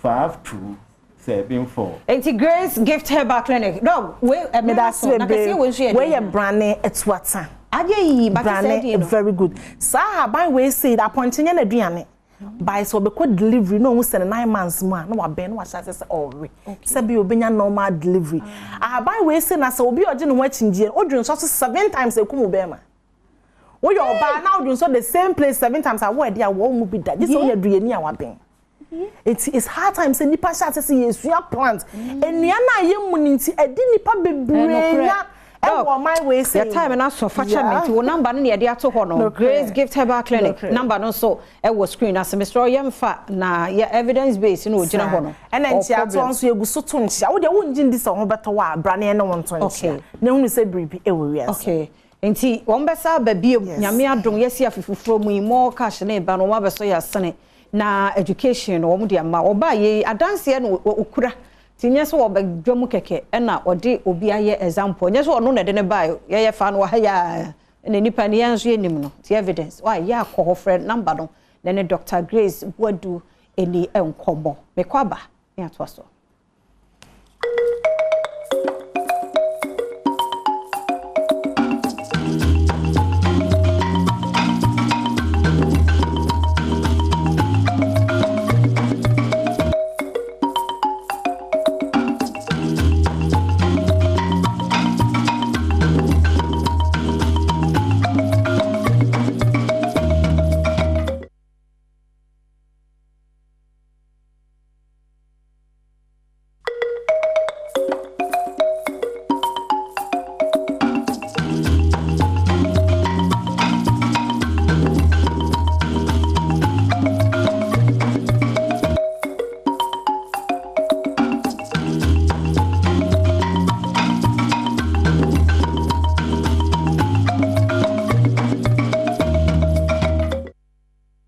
das papa pa enne haye daye na jona dia na dia be fa wiemu ene na mani susi ye enne dia apomuden komo no a na ye ko na give us fonso na abelandi ti ne ne wo se ye to aso be me na ye mo official pa afin kometi yo afisa se na nkwane ahoden wo ho amen na give us jina na so den amen afisa na wiase nyina ti yanka sa ya yebi na minim se afisa se na Yankopon ade na hoden abeka ho ama babie eni kwanse edukura na yedu ama yatra ho nyina ye hwenro ahodo a wadwama so ene de ye we nipadua me da si bebre ma yema ahwefo nyina afishia pa na yema obi ache ma obi akwaba emra Givers Industries anopa yi se ohumi wa Adom TV anya bone eye nsem dada na onim na na ye kakaawo se bi adwene ana edu ba bi a yerefri o ho ntino eya ne ba ne kakao se de ba betu ana mo no kakra sa na tumi aboa ama ye nyina che ne nya hoden atena asasi so atumi apesika ne bi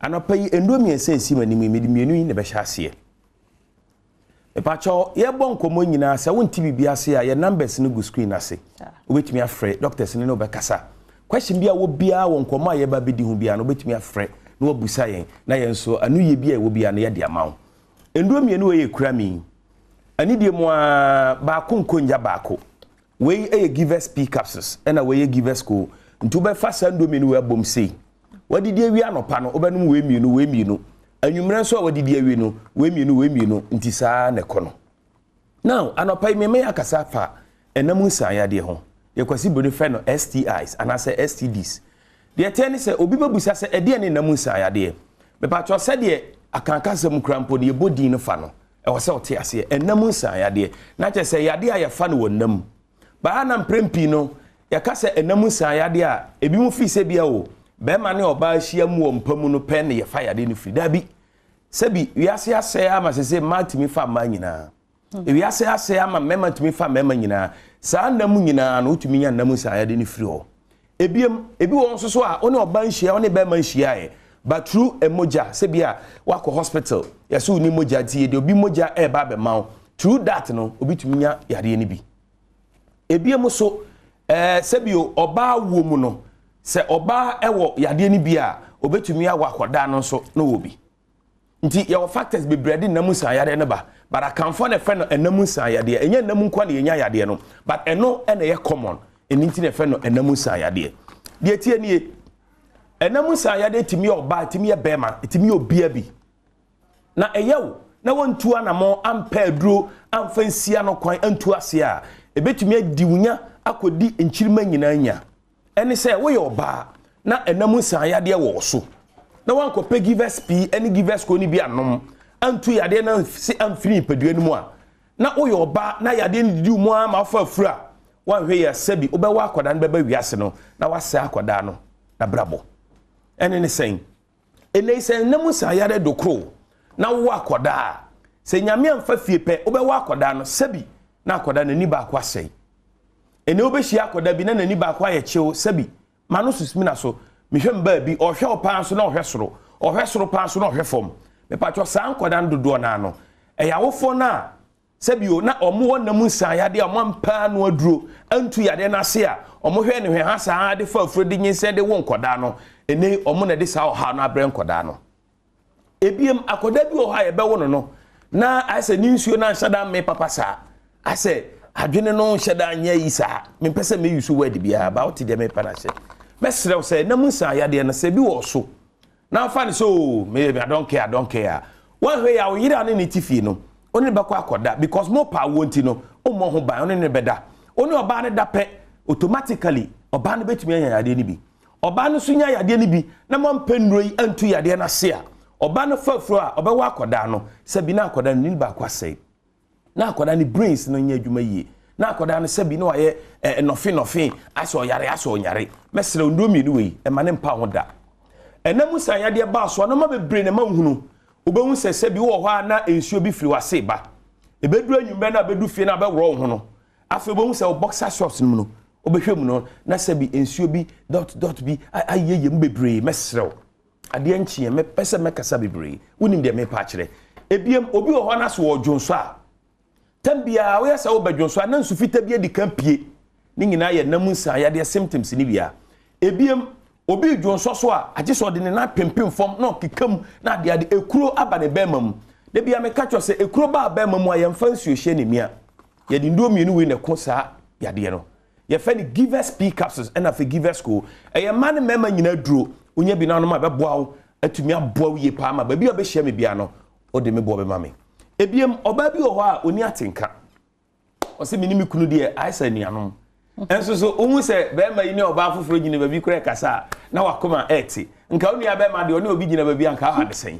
enso sister wa unim se nya oni abe ma no me pacho atenka ne ni ho a ko pe givers speakers na pe givers ko nanom me pacho sisi ade be ko ayam tim amaman obi wo ha chese onante kakra na wabre me pacho sisi ade waduro me no to nche na pe Adom TV so se obi ani sisi ya ne ya krankro wanum ndo ni nyina bi chronic waist pain pa ade no se nkwa ko pe givers p na pe givers ko ni bi me pacho se wonom na wantumi ansori anante a ba bi obehia me bia ma police for ncheme a true challenge pa mani abre new year mu ne yesi ne ni abre pa yempese be hu obi a onam a wakon ne mu so kura pum yempese be hu bi ena Ghana akwa hu sa de ne bi because of sandu miriwe nkonya yinti mesro bombodi apebi eye mane mema nyina duro unya bia beboa your number is 0543 222 pacho 2 ne miensa and a 470 0543 222 470 manugu so ameka say nkomo ye di unti bibia safre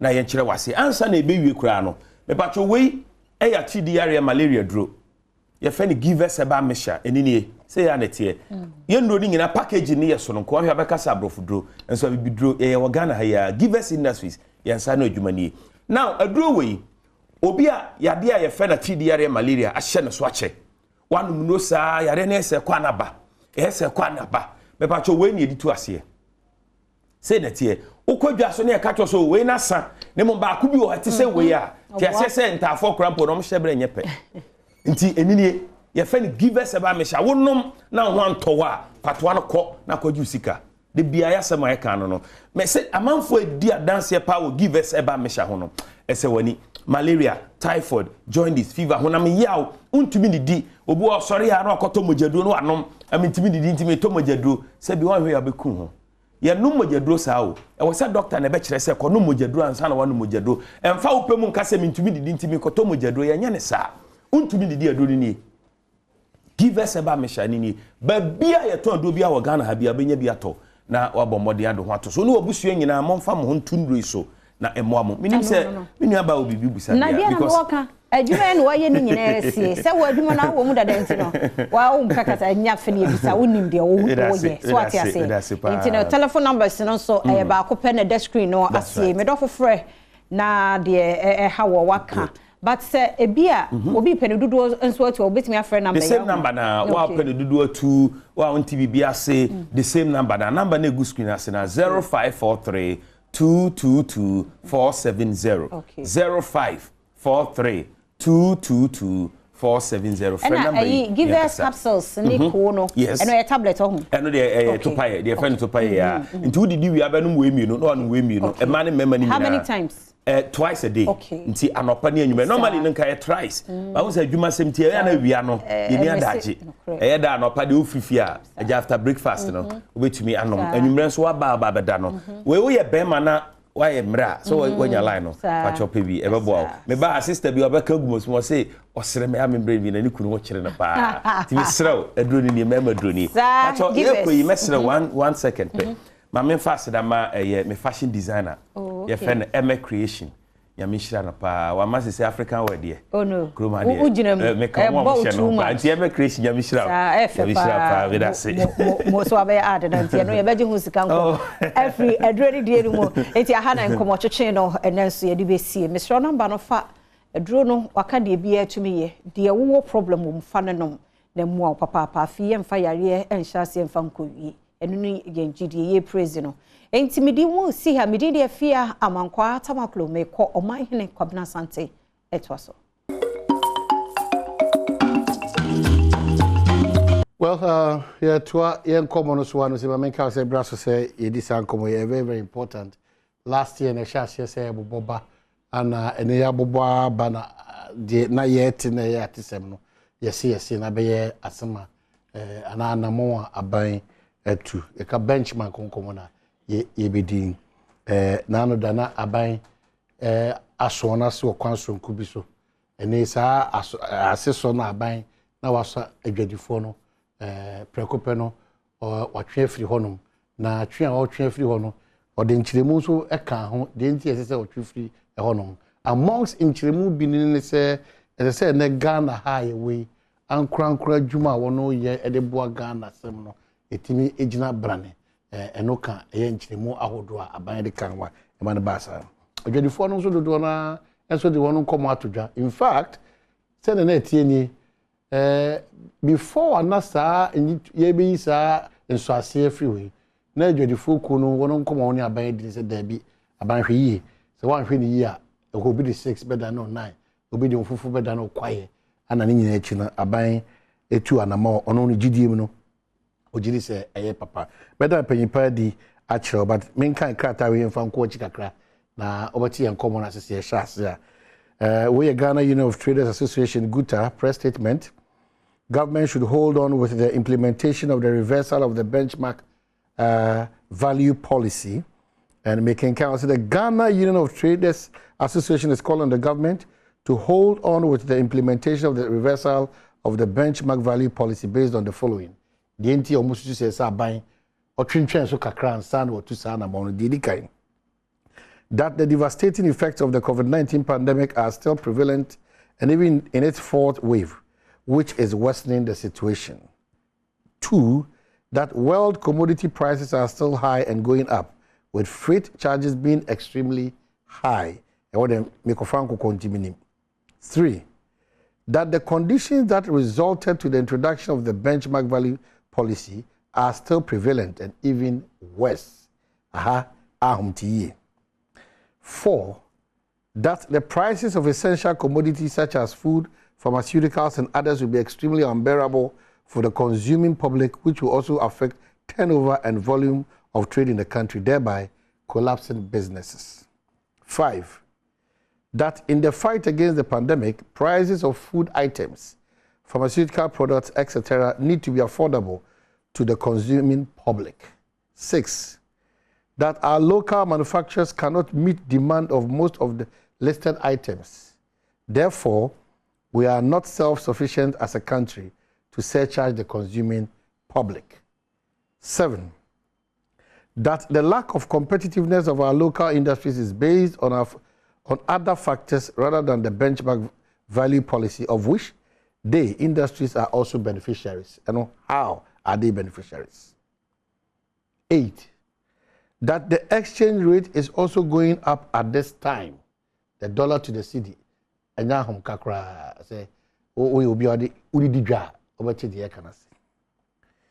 9, that the competitiveness of the Ghanaian trader within the sub-regional bloc cross-border trade should also be considered as very necessary and important. 10, that the government through the economic management team had promised to engage stakeholders on the issue before any decision is taken, but have not yet met. So I'm wondering why major stakeholders abano banese minimum medical share, even though we 3.7% deba, but minimum medical share and sana the sana montu no kwa metu a metu. Ohwe kata om da be no say e be pem enano pay san komodi no entime ndimo enwi peyo. 11, that in the press conference of the Honorable Finance Minister, he acknowledged the fact that reversal of the benchmark value would have an adverse effect on importers and that the government will find a mitigating factor to cushion the effect, but this has not yet been done. In view of all the aforesaid, it is our hope and belief that the government will listen to our plea and hold on with the policy for proper stakeholder engagement to take place. Fortunately, Onipa Osai Kratar, Dr. Joseph Obeng, President Guta, Doc, Afishapa, and Akwaba, to first time I may host too, so I will be dream. You come on.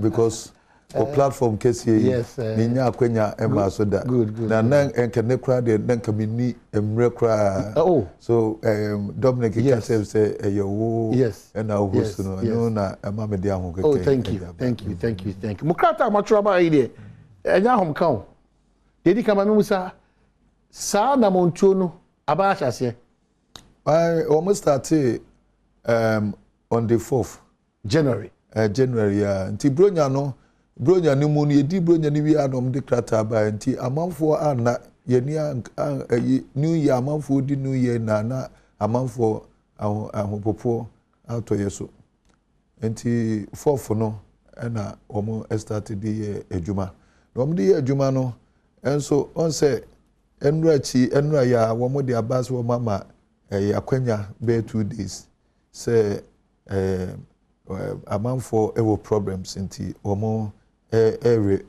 stop for 2 days. Now yes, now problems are ebeba no so since nti the earlier they stop it the better. Because about 4th January as actually mama 2 days say problems ni pressure ebo so no na we no omo reverse benchmark here abre ani amanuhunu a omo customs be ebenya abre ani amanuhu abanya ankasa ebenya free ono ane manfo eye consuming public any traders no ababenu no ho se bia obe reverse if any free na identity be drive so okay kan mo krata na esesen kan kita hodie koso ma yanti ho ase bi nya adwuma ansa na ti anamontu bi ko be ba on a buy part if any free nya be do a yo me pacho ma minika ma background information kakra se be ya wetifo e beti ase because ya dey be kran enim benchmark you know value no oka onti fu ekura bibre no enti ase om de om na nim se omo ma me akwefo no ba na I was emre bi atwa mu brakobra de eniema na wotiwu asuma de bia as a journalist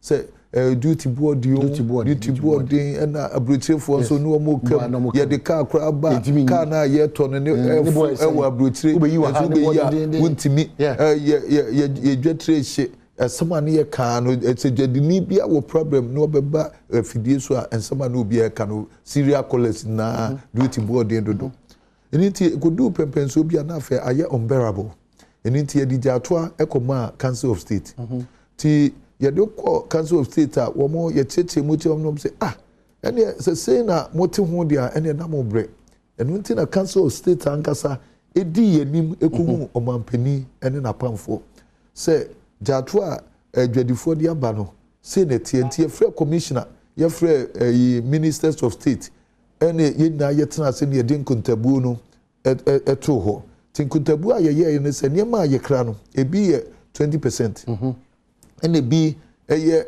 35%. It 20% no. So would you 20% duty? We be sent to a VAT. And some way to us are 14 bin a war porto, equal AU levy, user and so special levy. She say that will be 18 as I say no. Nina careful and also pay 15%. It's not a 20% duty dutable item no. Cumulatively no. Nina kafua ekoye 55%. Okay. It is a wode we take a button na wode kwato niema wa amanane no eye 100,000 me de ye emfato ho keke. Say $100,000 a. Na say so wo kope $55,000 and wode etua duty ni kabutini ni mom 100,000. So we did $55,000 and wode kotua wo duty any other eto.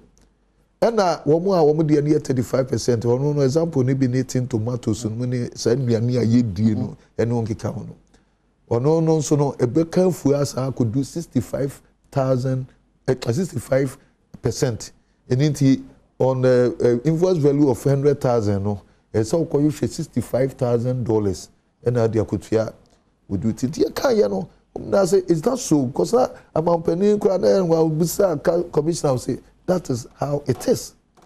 Tinese is among the highest in the world. Because when American win na cranium and America or Cromwell's can or will be Baba cranium magazine could just side duty. And possible 5% no one count ebinu mutia. It won't say na amayen so no ye did ye wahano and ye competitive.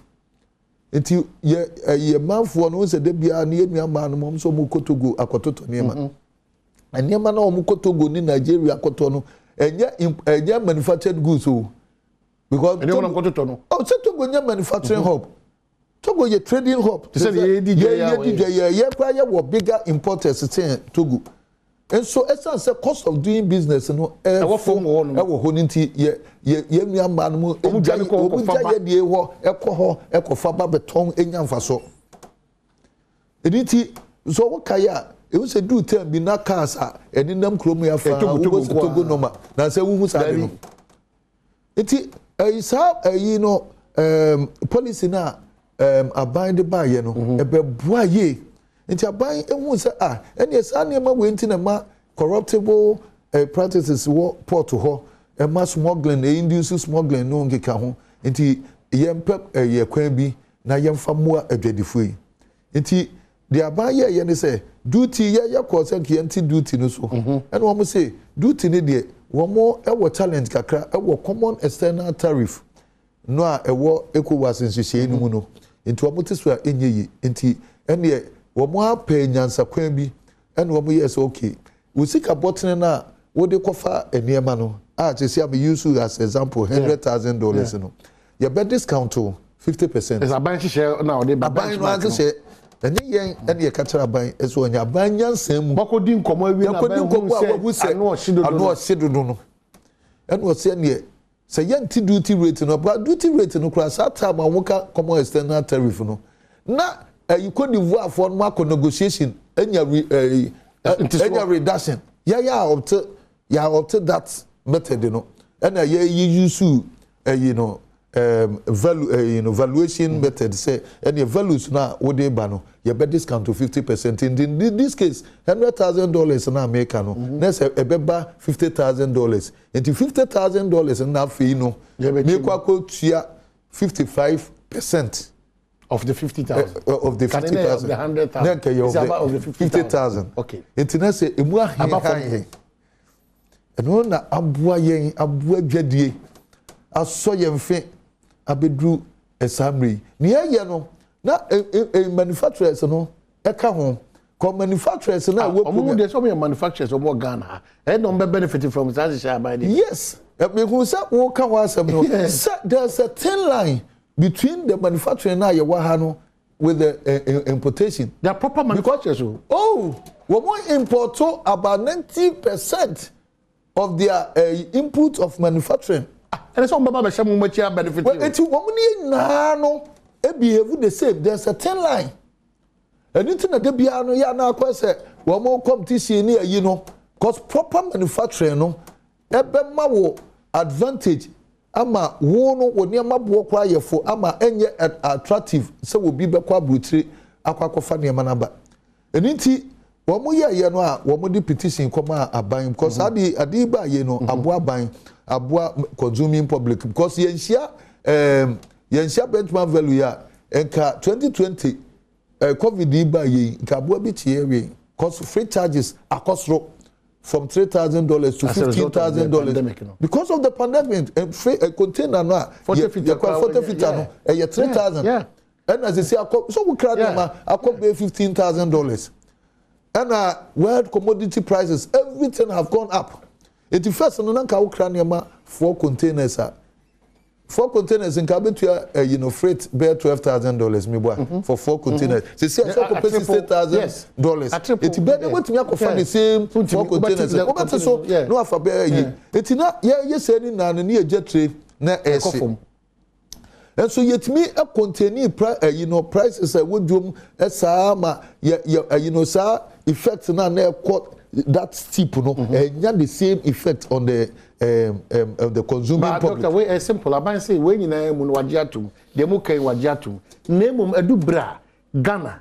Ese say yan kasa yenwum ekuo no, ye ma omo so timi nya akwanya gina brane. Say the be titru esikasem. Dollar to the city no. Ahode ne ebetime egina brane. Na afi Ghana for so do na be nya adwuma aye wa ha. Na afi ye ko other malls na ye say amanoni nyoma nkwa de guo no, yetimi ehu say Ghana for nyoma ya Ghana Spain eno so wo bi.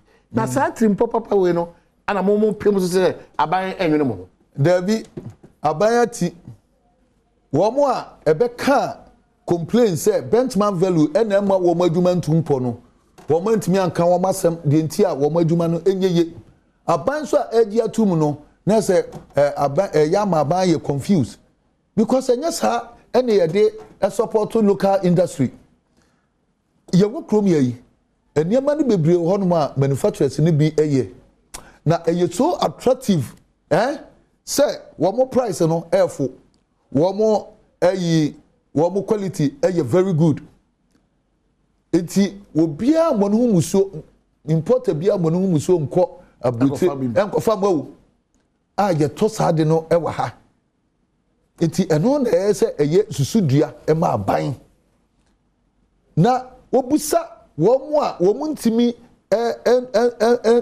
produce at a competitive price no busam say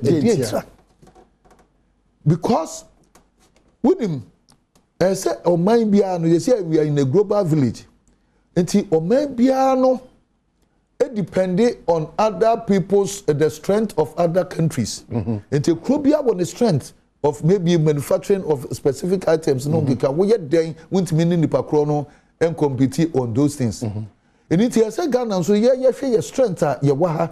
To say in this case, 4,000 someone making biscuits for now someone making one more plastic maybe they share by biscuit crown and when they were not sharing. About my name is all this time. Exactly, remember how Sunday way can and yes be mad a be abandoned to me come where we are. Remember how and it who say 4,000 raw materials are your dear 4,000 a clay.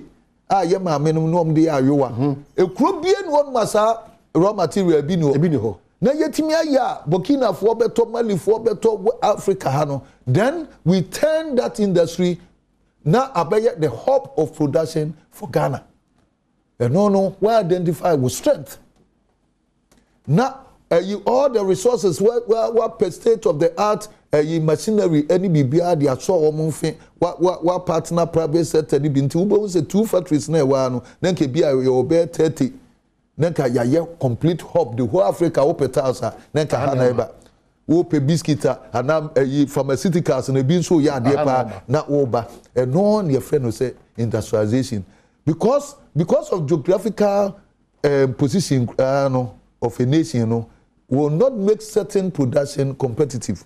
Into Uko China and money won't come China as one country crown.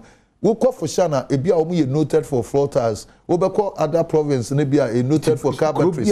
Because of localization of industry.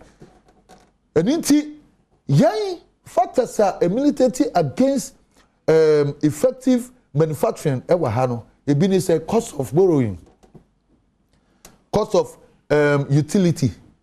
So ensure any light bill, petroleum charges, lack of modern equipment, state of the art technology. Yede e produce. Me kwa factory bi ewo ekro bi so. Me kwa na womo pake enema no kwa ye be 200. Last time, another time I misa call a wobio no. Na womo pake no mu new 3 kra na afi machine bi na si wo fa de no say no de ache ha no afa say no aye we reduce cost bebre enti ebe dem ne no akwa compete enti sanya me na ese wo kokatra ban say ye lucky sanya me we na enti na me ye competitive enti wo benchmark wo mo price no FOB price e wo Ghana ha to wa ye no ba na wi a enya ma etruomu no afi na wokoto na no ni FOB free on board wo benchmark with their competitors in Morocco and elsewhere Egypt and Turkey and China. Most of them were prices no ye over 60% difference. Now why na beba beto say wo niam boarding it never happened anywhere in the world. So we appropriate America say oh America first into to America niam ani boarding America ni because of bullshit. It never happened. And inti no and ese wo de come asem na benchmark no emma sa advantage no emma wuntimi enyi emma wo niam enyefo emobi metoma benchmark no ni taka ewo any effectiveness in competition any day so it has nothing to do with any taka bia wow we manufacture Ghana no so share ya buy dey ba na mo benefit no it has something to do with your own yes and wo petition na wo mo de come aban no woni maso mo kan but ye to mo nyoma na ye bi wa hanom no mo amonso mo kofa bare ye to sa nyoma no omo de na kem and ye to mo nyoma no at the expense it ye kate mo free womu ka say yenyi benchmark no free adwadifo ye de so no and womu sa petition government say aban yesro wuyi benchmark na free adwadifo de so yesro benchmark na eda yen manufacturers no de maintain it for us yes that's what is in the petition doc we dey work wa here oh asama ada metimi atwa so womu try cross about papers him. Are you serious about this? One more about say one maintain for what reason? Say because one more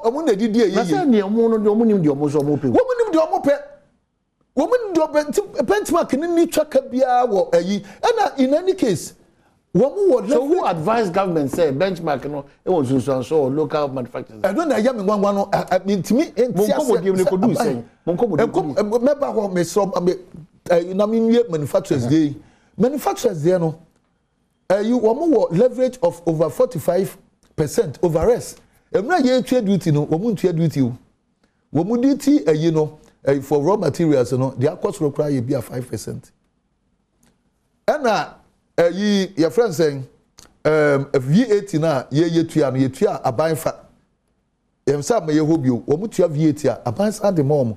Ni na no aban e de so wo mfe into wo leverage over 45%. So wo mutimi operate no mo transfer benefits no e ma consuming public no because e basa no mo money ma boa yefo.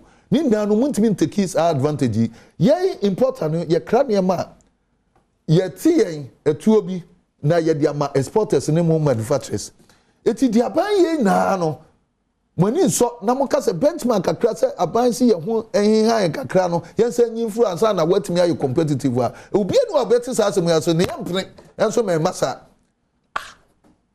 anti wo busa am question bi na enka ye nto aso ho na ada wo sa ka se sadwe abada rolling time what the special tax be by just to ensure say better entina ne be was essential commodities no yam fa yinto ne yinto locally on what dimika and yes reverses that you know cause the akoba ye ne say afei ye the special tax ye mato na ye do den eti won ye nipa be ensia no makaska bomom say bi a ye koye biscuit Satam na be refi company no ma ediska no ediko see a year 140 liter container 6 months ni produce mo 6 months ade a wokoto na shortage abana bo say shortage exactly na wo mu wi a wo manya sa advantage no wonim de wo mo ye demand na ba amanfo okono afei yetimi ka se cheat and for cheat the fa beto ade and me fa cheat nkoto ade it will create condition ama manufacturer bi decide number wasa kofa ne wofa ase anana konta bi anana girlfriend say wo mo na ye so distributors enti wo no kwa kopa wo no wa kwa akos a penny per krona che no ama bi no de nfa so atoso not inti in 2000 there no anye ye Rollins ye sa special tax no few. Na so dey ye doc mo so mo ya yo si akwan se Ghana enyuma na nkasa betima gina brand new because any attempt by aban bia obebe bia no so obehwe say side by side no ye grow local no ni ye grow ye cart importation ni ye grow local ni ye cart importation a process gradually kakra ba mo be se betu sa na mo no kra Debi ye pese support to aban anything na me buy no me ka eniema ehia manufacturers ba wo ntimi enhu eniema ehia wo mo no ma ka tra aban ana me ka se omo susu gidie ni se ye mamonyo ma na mo kofa aba ne boy din barrier na mo di mani be kire fie if you say Debi already no medical culture say some manufacturers are doing things rightly. They've done the necessary due diligences and all that. One more price, highly competitive, and we are patronized. So it's by way of attraction. And some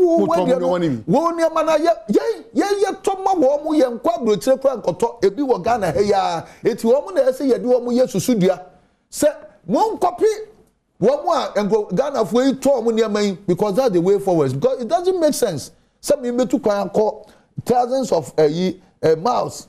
The risk of it, a baby Ghana. What sense does that make? No matter about between duty, I am the same quality. It doesn't the same quality. But the difference, about 80% are young talk.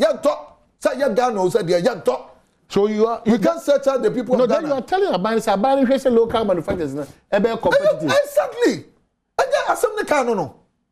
Anything one among because a sandy way na ye osia kwan ema yensu ye man entimi nyafo because world prices for raw materials they the same copper price ye the better TV so copper price for today ye say obi ani PVC price ye say enti adentina sa ye uniform even Ghana for kra no wo mo ye ka say cheap labor what China no wo mo China for nya cheap sa compared to Ghana san simple anka pre no mutuama ye nuanu ma ye adwuma e wo mo factory no Sa sempo akapre no e ba ye labor no e very cheap. Eti sa advantage we na mo so manufacturers no enhu omasem eka still omu hu omasem ka. Omu hu ka. Enti asem ne say abanti team ya sa ne pese. Ye ma omodwuma no etimi ye competitive. Exactly. Say ba sa dia ye be jai akwantuo bebrebe no. Asem ka no no. Eti omu so kwa aban wa aban boy ne etimi ye competitive. Na asem ne kani. Ye dia ma boarding na mo asem mo kan say ye dia ma boarding dodo nti asem kan say adenti ne ye stakeholder engagement. Eti wo ko ye omo lobby no omo ko economic management team.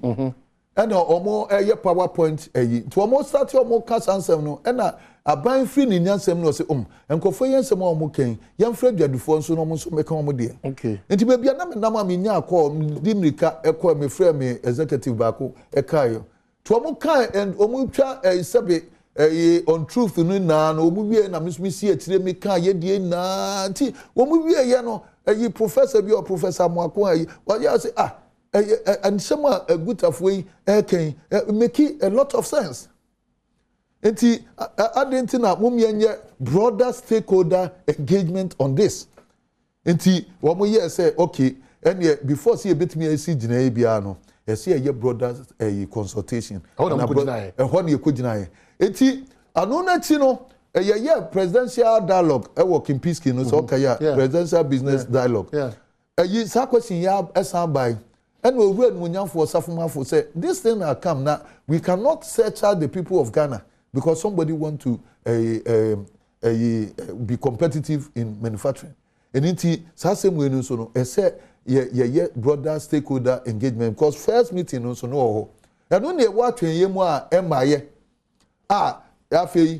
first one no notice no ba ya can say yempre wo motwe san ye sisi o masan dia ba so santumu no when e be so for santumu no sisi ano on say can naturally no asema anka obi abeka no say oh saban tumu dia ade na mon pass on the cost to the to the final consumer into anu natural say who pass abrehwan why na pass who be the final consumer no o de breme now me fama wan and so sisi ano wonim ye tena se ye calculation na yes no say you pass ma final consumer na enye because ye na so a consumer much as are dealing electrical products and also a consumer of pharmaceutical it has some ye final enyina ne ye nyesa you know the natural status for them onto aduboni a ebika no eti wo to diem no obi so to ne diem amana ne tete Ghana adedie eno na employ the largest after agriculture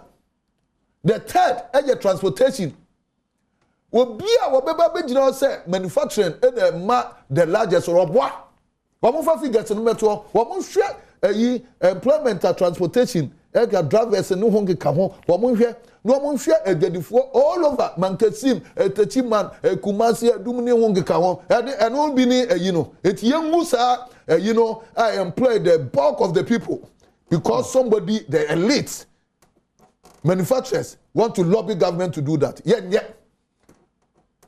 what more position our employment me say agriculture number 1 trading number 2 transportation number 3 and sana bia o mo be kwa hwe position o makọ hwe omo mbem kra na what Jamaica say yentra so we dey wa ben we nim defo it is na Canada me cover 40 feet container 40,000 akọ 76,000 date na basa 40,000 now cost 76 because of the reversal of the benchmark.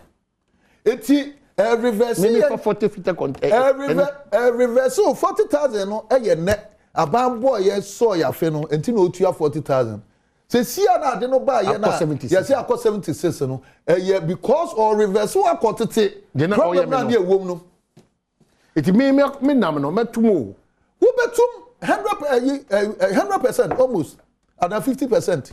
Eti me 2 year na sa ban solution all open no nya no wanya na yesi aye ko covid na aye ko no aduane bo be kotoro because so udidi no wanya energy and san wait me fight yade how do you advise it doesn't say wonum aduro to supplement the fight against covid eduro so go kotoro because pharmaceuticals come reverse ano Eti pharmaceutical was omo you about pharmaceutical but why specific?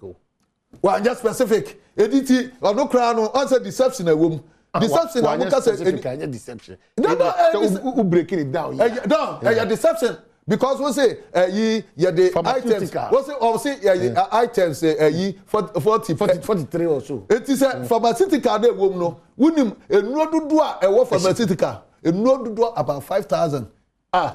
No different quantum way enuro na akọ pharmacy a eji bebre no. Ni na no eka ebesesa pharmaceutical na wo mo dey aye one component of the 40 listed items no. There's electrical electrical parts. It's your friend electrical switches in the deception. Yeah, we are not going to allow that. It's not fair. We are going to judge, but how can we are not going to allow what for entrenched position? No, you cannot entrench. Because you can also not impose on us. We are in a democratic dispensation. But what is good for the government cannot be stopped by Guta. No, because government is making policy for the people of Ghana. And when people of Ghana says that we cannot contain it, government have no option than to respect the views of the people that are being governed. But Musa, sa imekuwa kesia ya manfra for the. I know mo tie tua ni bi ade. One must as one my expert treat. Omo ye ahoho ene onkika ho. Enti bia na wo the kasa no kan say ade ye kromafo ene ye wo mo emra. And into one day, what they obvious say, I didn't know Kunukra with me and only very obvious. And he, I know Nayana Manabasa. What is a very important issue? Number seven, I buy aware say some of our so-called manufacturers are more benefiting from more. No, me see, 90% of their input of manufacturing are imported. It if say me for Ghana, me see me phone manufacturer. Say me say no money na be fa actually okọ. Na ma say na be say me. Wouldn't Enkofobi Adame can EMT. Now manufacturers now could not say importers na the cause of the problem. And the vice president here was saying na manufacturers no can no money to us ankofo no. Problems in Nani and to say they don't even recognize say we are supporting and helping. We support them. Say but capacity. What many capacity be are? On the contrary, no. These are the people that is not helping government. They are taking advantage. They are cheating under the guise of manufacturing. Because most of them know what's what manufacturing, so no import no the raw materials are cut anymore. Once that will be cylinder a EB a bar papers. So what the cylinders now no the raw materials are cut anymore. We've been so on my one say 1 year a assembling. It's assembling with the 1 year. It will be a ceiling fan. Ceiling fan no. What the components and also go to ceiling fan your motor ya na wo box na blade no e wa ha na bia regulator no eti what the blade no kwa efa eya e ba enye complete and what the motor no kwa so e ba enye complete na what the regulator no to ba was me assembling in Ghana yes ana o say you assembling eti no wo ba ya na no akasi ni they are cheating under the guise. Yeah, they can EMT. Emma, Vice President Munab Eka said, is that so? Yeah, but I'm saying yes, I'm saying. You will be. That's why tin tomatoes for Ghana high. Tin tomatoes now what you know we import na we import finished products into drums. No ba wa betete document kasa. Please. Wa betete. How can a manufacturing company now how can that happen? How can that happen? But me na me tire mu. Me kwaba. When we say we mu cheat under the guise of manufacturing. Me kwaba sisi. Well, Yasaba, a lot of your text messages about the questions and so but you're just about 8 minutes in your BPJ Dr. Joseph of being your Guta president and then the Chicken Commoner. Nipa dodo na busansem but do konso onsem dodo na kam yiri say ebre sem say ye huku hia say be say the sankomo ya ye be doc na ye cut off point was that o say obi betimi atena ha say o ye tomatoes na ni na okofa 90%. How is that possible? Yes, because OTT under the guise of manufacturing. And so anything at your processing industry was what the finished goods in there but in drums. That's the moment you know. Exactly there's a thin line between the so-called manufacturing and the importation. And when I may use that word, you know. And wo ba no atete e de agu ayim na say we cheat aban because duty as aban so we bia wa na afen so no we cheat ne other competitors the importers na won so dey finished goods because one also dey finished good na there when you expose no or the near man no come Nigeria and the guy said well you manufacturer in Ghana we do Nigeria and they say hey oga you don't qualify under the rules of origin you have to produce about 60% local content you bring everything and then you say you manufacture and you Nigeria yes what the chico say you don't qualify under the rules of origin here to Ghana ya mo bi etime deceive we untua to under the guise of manufacturing is that fair hwe the tia se sia no yentimi ma sade we mu kwan ayesra ban yenim sa ban de yene ne kasa wotie yene na di nkomo bebre eniti ne ye ba ye wonsi ye mfa ntokwa yeso o ma yen opportunity to dialogue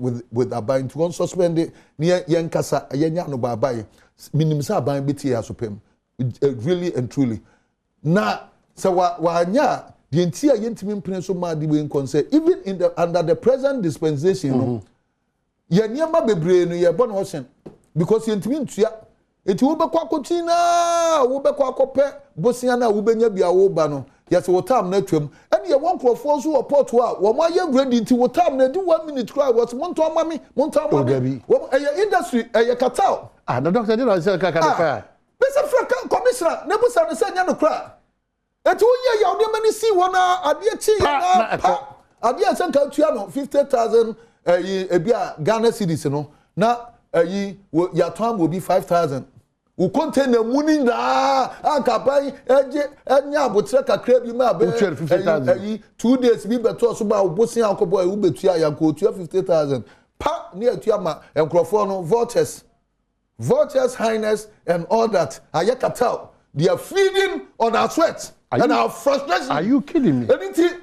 Yes, I'm telling you. What Tamanafia, a baby on for refer, a ye, Nafia, and Yama, ye pon Ocean Crawford industry, no, ye won't Crawford, a ye Duma, and also ye Duma, say, ye are trying near Yaton, near Man Ocean. It is some way yet near Man because for duty, because business. After a business, no ever boom near Tonton, ye near sweat, will be sweat, a duty near bring. Sabe, yes, you can't Ghana for him. Yes, ye did, a good year. A problem one ma a 2 pound enya a jadi so a problem yetitia or maybe a jitri be at a timano a 2 pound a jadi man kasim no a crobiano ne fa pempa with jadi so manufacturing crop 2 pound it tries on the distributive sector Dubai no ye mu na no e jadi Singapore and tiadinti na opes for work killing. Because you see, in the West Africa, no crowd, you're competitive. And are buying so support to industries that they are not helping them. Because all that you are saying to them, they say, okay, you better buy my one, you buy your day, no tongue. Now, you better say Ghana for one side. Now, we have a continental free trade, you know, will be free to go ban. Or no, or compare Ghana manufacturer no price as against will be over Morocco and Egypt, you know, can say, oh, the Ghana price, they high. I won't buy from Ghana. Now, yes, we try to get them tutorial net the nam. That's when young for so dear biawo exercise you so that Ghana are irrelevant in the scheme of affairs.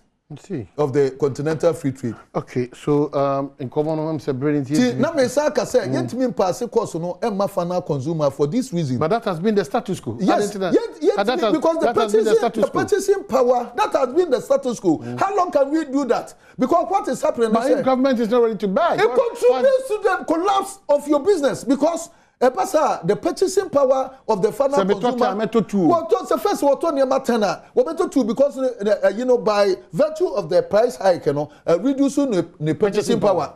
It is what Totten or better two. Meanwhile, what's one your man now? What you must say? Bank. Gentlemen, Tony Ma. After na bank, sign your macroya waba wusu ni asabe season ni akotes wato ediatuaka.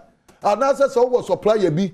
Ewo yi abrotire ni wahu mobo ene o ma suppliers credit say be credibility is a problem. No, your credibility so asenti after 60 days and san wetimi ato ne ma akotu akọ ya woji usika was me man ne ma biu. Enya tra to say the amanfo pese yi yete ase no. Eti yesra ban, yesra no. So we economists are what the near matun senior your friend economists of scale and I say your opportunity cost. What by friend now no share the ripple effect in all directions. And send way to sa anamono. Yes, about say in this regard, said you almost free omunyan semu your economic management team almost say no, young stakeholder engagement minimum say Bibi na entry ye because abaya ankasa de ni team will pop and say yes stakeholders engagement. They said the make us economic management team kan ye. Said the make us yinso kan ye owura munyan for safuma for kan ye no. Na say we no we bi no na ehye baby no pushi that one party will put the minini. Dr. Joseph Obin and Education Command and a good president, I'm sure say you better one commanders who you film ne your offices ne aban mutitu. All relevant stakeholders are our EMT4 ne comprise all the people from Chomontanasi back with our manufacturers and our traders. Not some community being because this very month, for the price hikes, but yeah, and then I was a kiki and said it to me, I land the then you careful the way we land in terms of this year. Talk me that's it. When I'm at many day tree, you follow. Na ya GD say, Kasa here. Kasa. Papa, very important. Akomato yeah. Timijili say EMT4 no economic management team no be doing komo. Now so I like your style because I follow the status quo. Exactly. The status quo should have been that yatum at this time. Ebe jodi phone na official pa. Na me for this occasion kan Joe Kosa say this weekend what Techiman o ma me ye no will be there to support you. And I feel you are Kwame PNM so no unuaba anti agi Agnes PNM also na you know she share be koso but Calvary Charismatic Center for Atonsu Kumasi so mudi kaye a night of songs of tribute in honor of the late Mama Agnes in Tishene so quite part of it 21st of January 2022 6 p.m. to 8 p.m. Me don't mind the community until I should be me da si bebre se waji bre no should be me adoma. We are on. Think positive. It's a year of push and get Ghana out there.